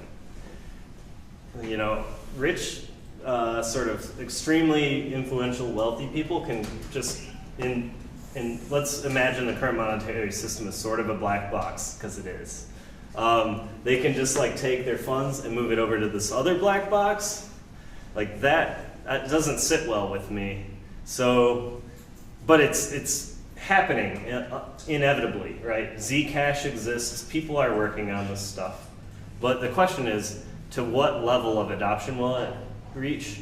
And so Dan's thing was let's learn from Gandhi. Let's take the moral high ground. If we can use webs of trust to protect our community, and this is part of having the arbitration and dispute resolution built in. If someone gets attacked in our community, their web of trust can protect them. The community can protect them through a transparent protocol. And so the idea is take the moral high ground. And so that will leave some people exposed, like you mentioned. And he acknowledges in the article, there may be martyrs. There may be people that, are caught in the crossfire as collateral, the more of an activist you are. So I think it's also important to balance, be pragmatic, don't be too, be subversive for your causes, but figure out what hill you want to die on. Yeah, I don't know. It's a slippery slope kind of argument or discussion, but it's also fun to have. Yeah, EOS Identity also uses asymmetric cryptography. That's the whole keys, public-private key pairs. It's defined on this, so I'll give that out to you guys in a bit. But you can still have password keys that feel like passwords, so that's what Steem uses. So when you log into Steem, your password is actually deriving keys that are used to make authorizations with your account. Let's see, EOS is a gig economy, so this is really exciting to me. EOS will enable these business models where ownership is more liquid, and all of the users become part owners the more that they interact and use the system. And so, I imagine EOS unlocking hundreds of business models like Steem, where you don't have to put in capital, but you can earn something back with effort. And this provides, potentially an explosive amount of new opportunities for internet-connected people. So it's I imagine we'll see equitable variants of existing popular gig economies like Lyft and Uber, where what if you got rid of the company and took all the profits they were making and spread it out to all the drivers, right? And things like that. So there's, the imagination, it's limitless, I think. There's a lot of interesting things we can do where people become part owners just by using the system and move us away from the sort of data extraction, data farming paradigm of the tech giants today, where they're just gonna farm your data and then you don't get anything. There's a bunch of applications being actively built for EOS. eVeripedia is a big one. So that will allow people to earn for contributing to an encyclopedia that's published to a blockchain. So it'll be like Wikipedia on a blockchain, but you earn tokens to participate. But also, if you're trying to game the system, you can lose tokens. You have to bond them in order to make contributions. So if you're trying to just mess it up, you can lose them. And then the cool thing about Everipedia is they don't have a notability requirement.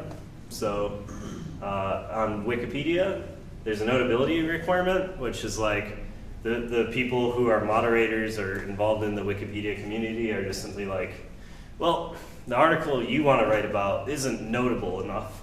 So they just make like the subjective call, like, you can't make a Wikipedia article about yourself because you're not notable enough. It's like, well, what does that mean? What's the bar, right? And so Everipedia is like, yeah, just throw that out. Anyone can make an article about themselves or anything they want to. And so it'll allow millions of people to participate in a global encyclopedia as opposed to about 10,000, which is like the number of people on actively contributing to Wikipedia. Did you have a question? I mean, I think Wikipedia has become very much an institution. Yeah. On the internet, and you realistically think that, that can be displaced by something like this. And I mean, a lot of these aspects of this that you're speaking about, these are pretty substantial institutions. But I mean, I get that, Google is an Apple have become evil and doing all this stuff. Right. Like Wikipedia, right. They seem like the good guys. Yeah, it's a good point. Like, I still use Wikipedia. I used it a ton for this. So I still use it. Can you even pull like an entire image of Wikipedia, dump it onto Everipedia, and have that as a starting point? They already have. That's what Everipedia did. They cloned Wikipedia, and they ported it over to Everipedia. So it started from what Wikipedia consisted of, and now it's actually growing because it's easier to publish on. Because you can use it now, even though it's not plugged into EOS yet. You can just go sign up, and they have like a closed beta, I think, so you have to get into the beta. But it's not going to show up in your Google search results. Some stuff is. Some articles are actually indexing well on Everipedia because there's no Wikipedia article for that because of the notability requirements. Steem is indexed like super awesome. Yeah, Steem is one of the top, like 5,000 sites now for traffic. What were you saying? I was just going to say, I've been a Wikipedia editor since like 2005. Do I already have some coin in Wikipedia? Wouldn't that be nice? I don't think so. I don't think they're airdropping on Wikipedia. That would be a neat way to get them to come over, though. Right. Well, I mean, I guess if you could take a snapshot and just, you need to post something to your Wikipedia user page in order to claim your credit. I feel like that could be a viable. That's a really interesting concept that should be floated by them. Hey, what's up? Hey, for that last question, yeah. As Wikipedia gets contributed to, does Everipedia get contributed to? It's a good question. I think they are trying to keep them in sync somehow. I don't know the actual details, but they may diverge over time, especially because, like, what if someone creates an article on Everipedia and then it's created on Wikipedia and they diverge? Like, that could happen, and it'd be kind of weird to try to merge them together, I think. So I don't actually know the answer to that question. There is, if you're a Telegram user, which this handout has a ton of Telegram channels where you can get a bunch of, like, on some deep crypto discussions. There's one for Everipedia, and you can go in there and talk to their team. And, like, Kennard's suggestion would be a great thing to bring up to them. Like, hey, you guys should airdrop on Wikipedia contributors. I know one interesting thing about Everipedia as well is the co-founder of Wikipedia is a part of the project, Larry Sonder. So the other guy, that's not Jimmy. Not Jimmy, Larry. Yeah, I guess they both founded Wikipedia together. So they do have a heavy hitter from the original Wikipedia project, but Yeah, and there's a ton of other stuff going on. I'm just going to quickly run down this. So there will be a Steem competitor that's been officially announced. EOS Finex is Bitfinex implementing a decentralized exchange on EOS. So that's awesome because if they move most of their trading to a blockchain, it'll give people more assurance in their platform, but it'll also bring tons of activity to EOS because Bitfinex does like $1 billion in trading per day, at least. And so, yeah, Carmel, this decentralized open source tech education platform. Erio is like a medical records, like have sovereign control over your medical records and like be incentivized to actually use that and like create a standard so you can move your medical record around to all of these different doctors. So like you said, I'm not sure what your name is, sir. Yeah, Aaron? Cool. Like you said, Aaron, like a lot of these projects are reaching for the stars, right? It remains to be seen how far they get, but I think it's good when you're trying to innovate to have a grandiose vision. So Scatter is like MetaMask. It's a browser extension that's an EOS wallet. EOS DAC, like we were talking about, it's that crowdsourced sort of community-run block producer. And then Shintai, which is going to be a market for renting your EOS tokens. So like we were talking about how you'll be able to, people will be able to rent EOS to test their app, or if you're an EOS holder, you'll be able to rent out your tokens for passive income. Someone's building a smart contract to manage that so you don't have to like trust a third-party service. So anyone got any ideas on what to build? Yeah, I've got ideas. I'm not going to leak them yet, but soon, and maybe during Hack Night. Y'all should come to Hack Night on Wednesday. It's on through the Detroit Blockchainers meetup group. There's a Hack Night that Kennard started last winter, right? That's only since the fall. Since the fall? Yeah, so it's been going on for a few months, but it's really fun. A bunch of people come out and collaborate and throw around ideas, and I think, you know, a lot of good can come from that. So if you're interested in hacking, it's up in the north end. So EOS VC, I just wanted to touch on this. Block.One pledged $1 billion to VC partners in the EOS ecosystem.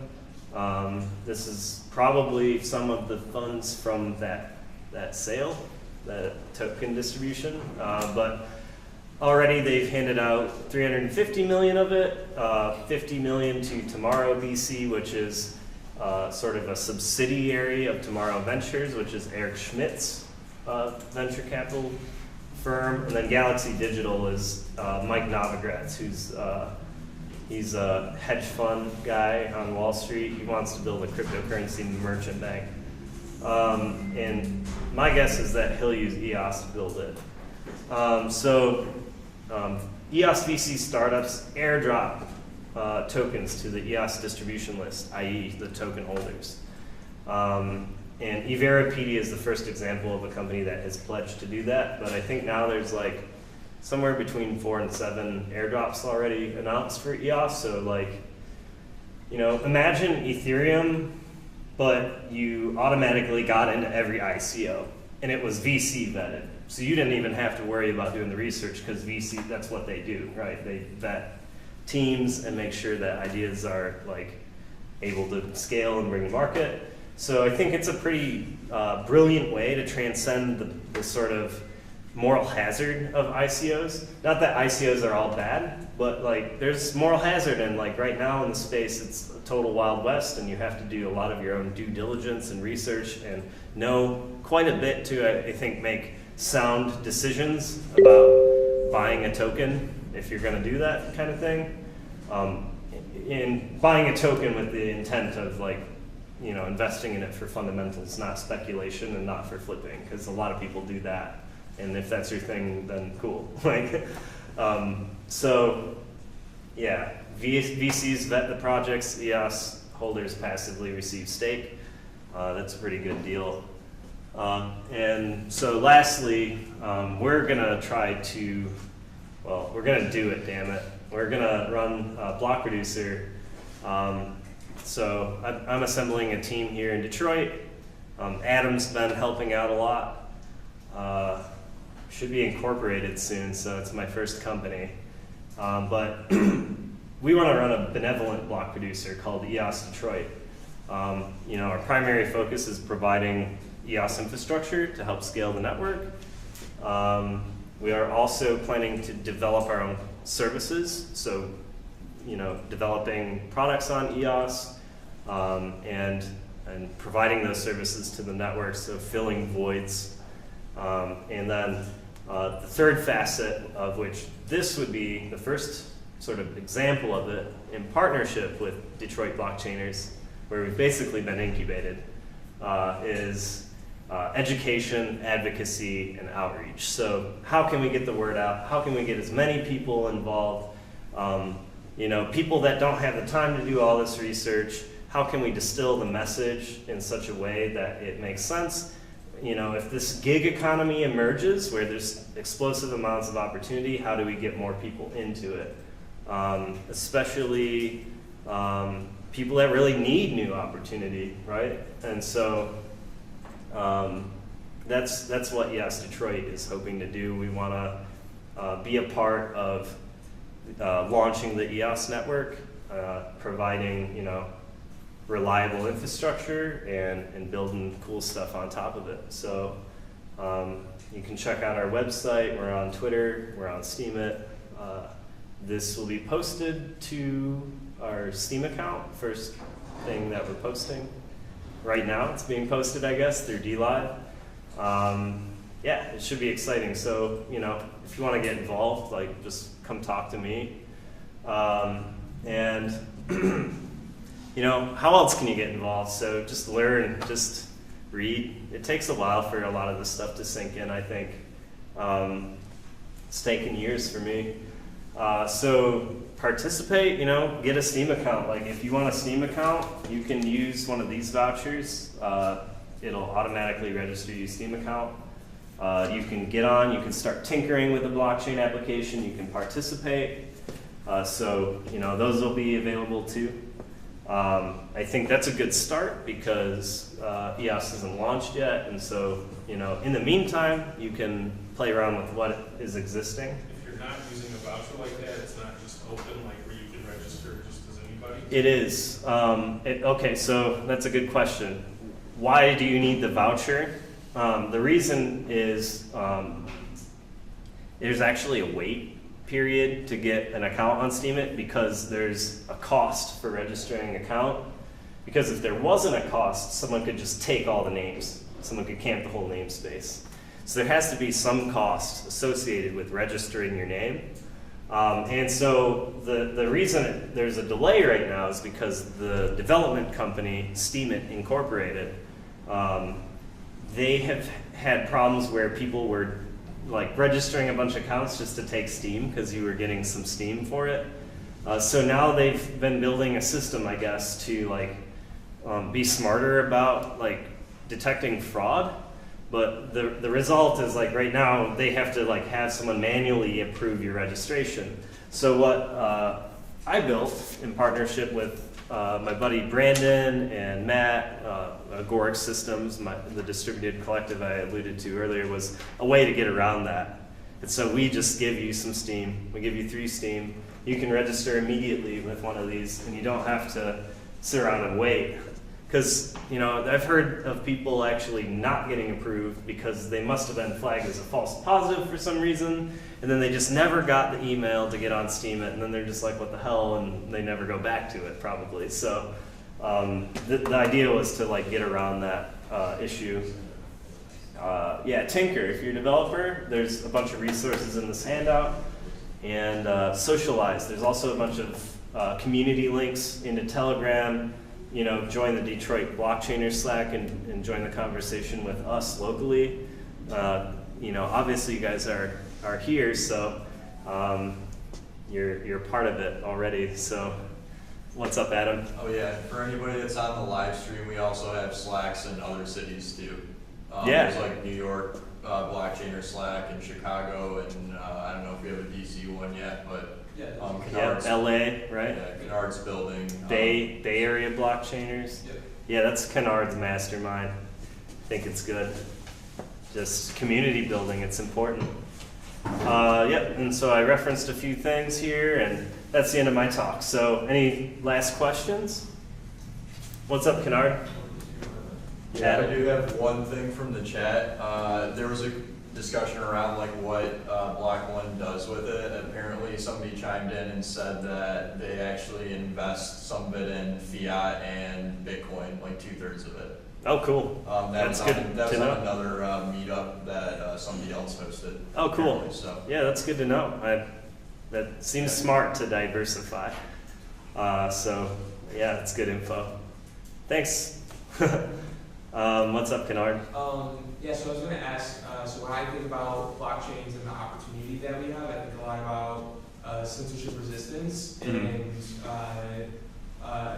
maybe that's a composition of immutability and having a permissionless system. So I'm wondering, since proof of stake and delegated proof of stake is newer, are there any examples of it having sustained a real attack and remained censorship resistant? And I guess it's also in the context of, maybe there are higher values for EOS, for example, maybe performance is a higher value in the system. But. Yeah, I think that's a good point. So the question was, is there any examples of a delegated proof of stake chain withstanding a sustained attack? And I honestly can't think of any in particular where it's been like an adversary that's attempting to take over the chain. I think partially because in order to do that, you need to gain influence so you can vote in your own block producers, right? Or you attack the individual block producers. I haven't heard any examples of block producers being attacked or targeted. And I haven't seen any example of someone attempting to buy up a huge amount of influence, like a nation state or something. And I also, the only example of collusion that I've seen is that Decent network that was launched like last year that I mentioned earlier. I think I mentioned it before you actually got here, Kennard. But essentially, on Decent, it's this delegated proof of stake chain. I think the team is based in like Switzerland or Austria. And they're building their own fork of it, basically, but it's built on a lot of the same ideas. But there was, I think, 7 or 8 active nodes that were voted in that were linked to the same person.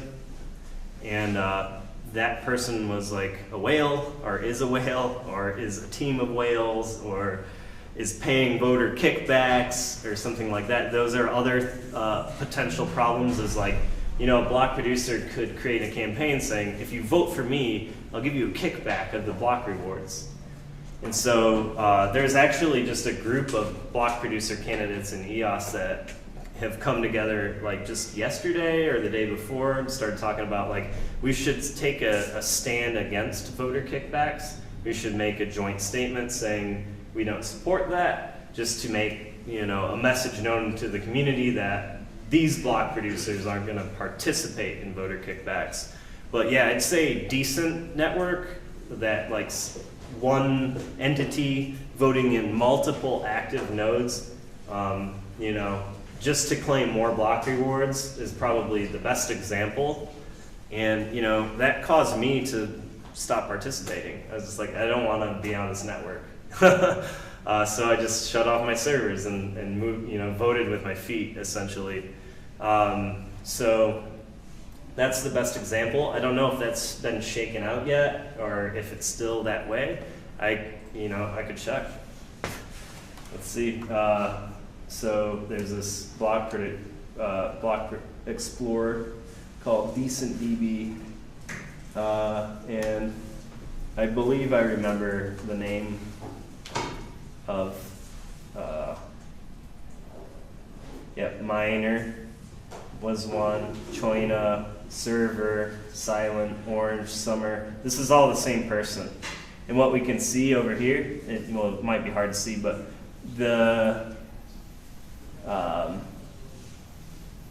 there are 33 active block producers right now, because it's some of the older delegated proof of stake chains are actually dynamic. And so, that person has at least what, 1, 2, 3, 4, 5, at least 5 still to the state. So, if there's that consolidation of the token supply that allows some voter to have a disproportionate amount of influence, then these things can happen. And then personally, I'm just like, well, I don't want to be a part of it. And I'd imagine that more people are like that.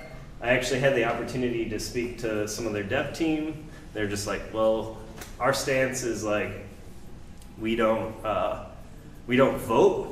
We like a lot of dev teams and DPoS chains actually do this. Like Steem and Inc. doesn't vote on block producers. I would expect Block.One will probably take a similar approach, but maybe not, because maybe EOS is distributed enough where they don't have to worry about it. But I don't know their official stance on that.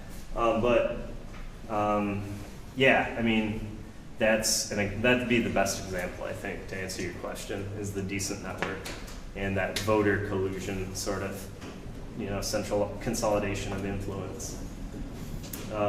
Any more questions? Hey, what's up? You talked today about, why you're excited about EOS, and you did a little bit of comparison to Bitcoin and Ethereum. How does it compare to some of the newer platforms that are being developed, like Cardano or Neo, etc.? Okay, so the question was, how does EOS compare to some of the newer platforms such as Neo or Cardano, and let's throw Qtum in there too. I think they're a smart contract platform. I honestly could not give you a good answer on that because I haven't read their white papers and I haven't studied them enough. From what I understand about Neo, there's 7 validators, so that's a drastically lower number than 21. That's a third. So that's all I know about it. I'm pretty sure that they have some distributed applications being developed. I don't really know the dynamics of Neo. I'm pretty sure that Neo still has transaction fees that have to be paid with their separate gas token, but I don't know the specifics. And then from what I understand about Cardano, I haven't learned about it extensively. I haven't done my own research. I've just heard things colloquially. I know Dan actually published a comparison or sort of a review of their consensus algorithm, Ouroboros, on Steem. And he said it was basically a modified version of DPoS with some, he didn't agree with their design decisions basically, but I don't know enough about it myself to speak to it. So I would say like maybe read that article by Dan. He's at Dan on Steemit. That might give you some example of at least his thoughts on Ouroboros, but I don't think he's done Neo personally. One of my good friends I just talked to like 2 weeks ago was telling me all about Neo, and that's how I learned the little bit I just told you. So it's like so much innovation and development is happening on all these parallel tracks, it's really hard to keep track of. So I've like kind of chosen what I'm gonna go specialize in and go vertical deeper into, and it's like this stack. That's not to say that it's the best. Maybe it is. I think it is based on my perspective, but like I haven't done a broad enough review to really be able to tell. So based on my own research at this point in time, I think EOS has the best fundamentals. But yeah, I wish I had the time to actually read into Neo and Ouroboros or Cardano and these other ones and just really grok what they're also proposing too. And I invite anyone here to also do a talk like this on those blockchains, so that we can all get a download from you, like, you know, maybe you can distill it for us, or someone, if that's what you're into, because that would be great, because personally, I can't do it. So, yeah, good question, though. What's up? What concerns do you have about EOS? Like, you talk about all these great things about it, like, what do you see that could be, like, a potential red flag? That's a good question.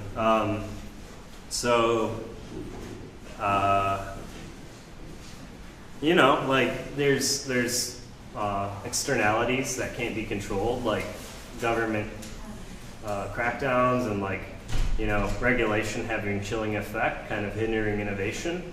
I think that applies to all of the space, though, not just EOS.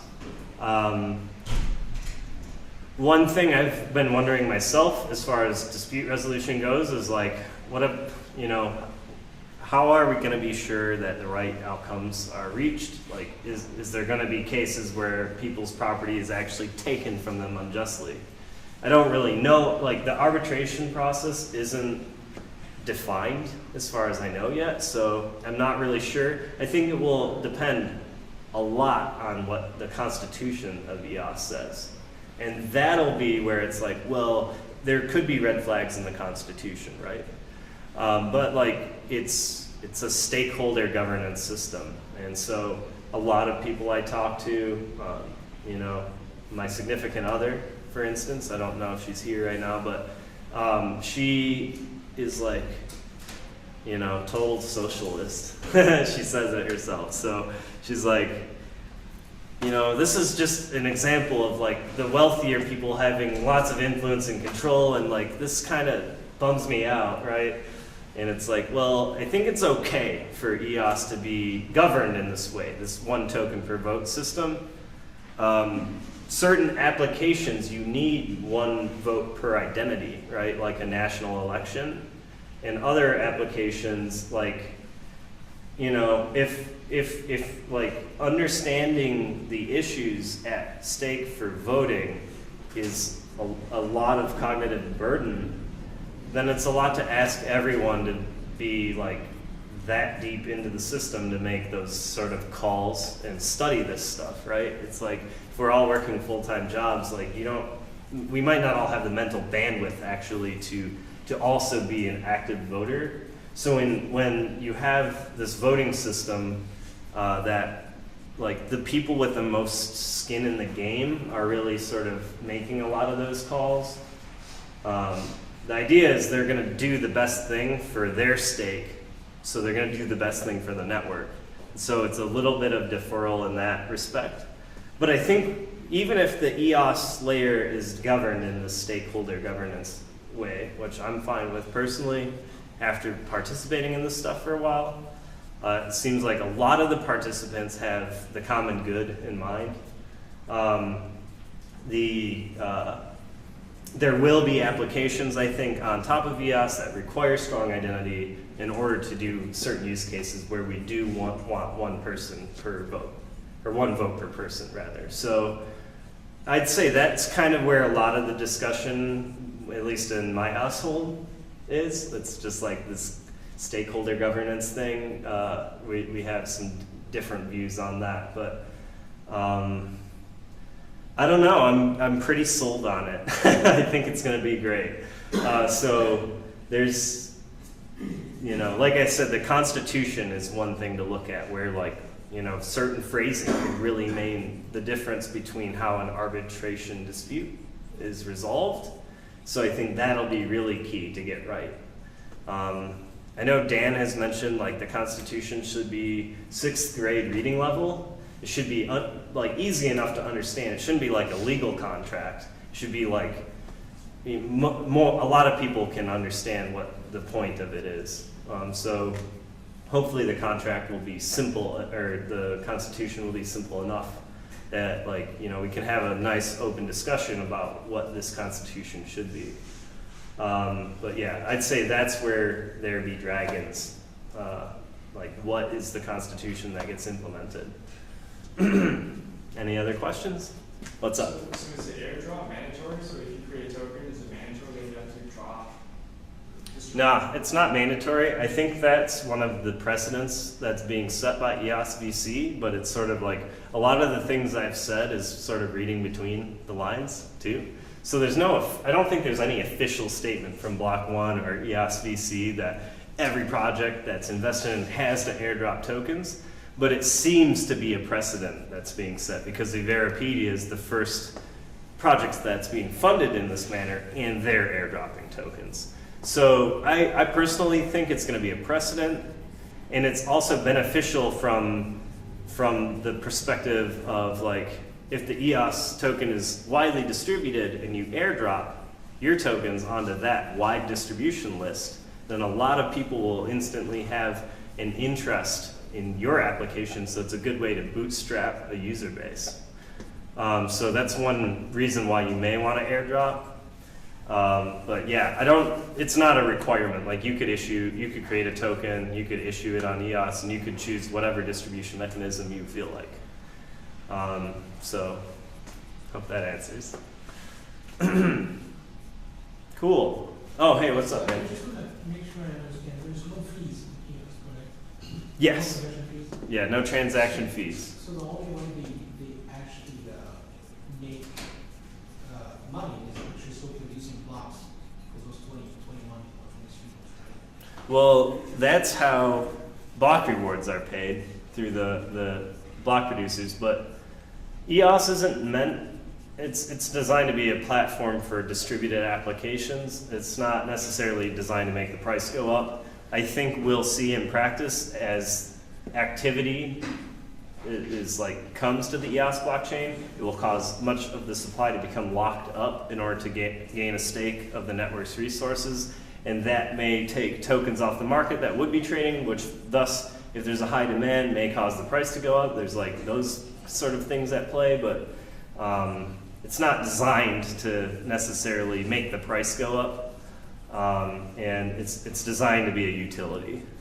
And so, yeah, if you want to earn EOS as income, you kind of need to get it into the block producer game, I think, unless like your employer is going to pay you in EOS tokens. I know some employers pay in Bitcoin, but yeah, I mean that's just like that whole inflation thing you brought up. The inflation to the block producers. That's just essentially it's like the EOS distributed autonomous community is hiring these infrastructure providers, and they're getting paid in EOS that's being printed through the protocol in order to run the network.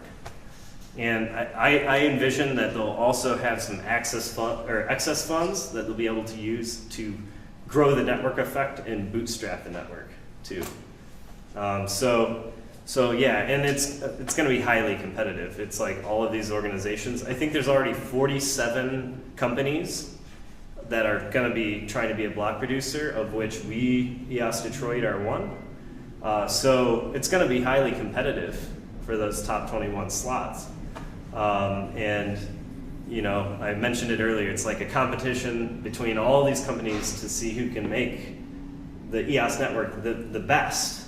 But the hope, I think, for me, is that that competition also turns into who can make the world the best, like place, like make it more prosperous and bountiful and fair and equitable and open, and you know, enforce people's property rights and like right wrongs and have good governance. So you know, and all of the things I just said are pretty subjective too. So it's like, who's to say that what I think is right is like right to you, right? But it's an interesting experiment. I'm really excited to see what happens this year. I think this year is actually going to be an inflection point in the whole ecosystem for like, you know, blockchain networks, where we move from speculation-driven markets to utility-driven markets. And I think EOS may sort of represent, you know, that inflection point in the shift. So that's my guess, but it remains to be seen. Anything else? Hey, what's up? Do you lock up your EOS tokens to get like the the resources to run your application, do those get drained at a certain point so you are paying for it, or are you just locking your tokens to get access to the resources? That's a good question. So the question was, when you stake your tokens for resources on EOS, do those tokens get drained over time? So do you lose them over time? And the answer is no. You can unstake them and you can get them back. You'll have just as many tokens as you staked. So you're not necessarily paying for the resources, you're just enabling access to them. Right, yeah. Like, so you can think of staking your EOS as it grants you a claim to some of the network's resources. And then when you don't need or want those resources anymore, you can just unstake and get your liquid tokens back. And so when they're staked, they're locked up. You can't transfer them around. You can't sell them. You have to unstake them to unlock them if you wanted to trade them or sell them. So the more tokens that get staked, I think that's indicative of how much EOS is being used. And that'll probably be like proportional to some extent to how many resources each block producer that's elected is providing, as well as what's the saturation of the network. So it's going to be a pretty dynamic equation, I think. So it doesn't cost anything to use the platform, it also doesn't cost anything to have the application. Yeah, but think about, like, if you created an application that's just so amazing and you've got all these users coming and interacting with your smart contract, but you don't have enough EOS staked in it, then like eventually your contract will just sort of like, it'll be rate limited. Mm-hmm. It'll be like, oh, you need more EOS in here to like, you need to top it up so that you can, accommodate the traffic to your application. Right. So I think the distributed app developers will have to design their applications in ways that can be profitable so that they can maintain the scaling necessary.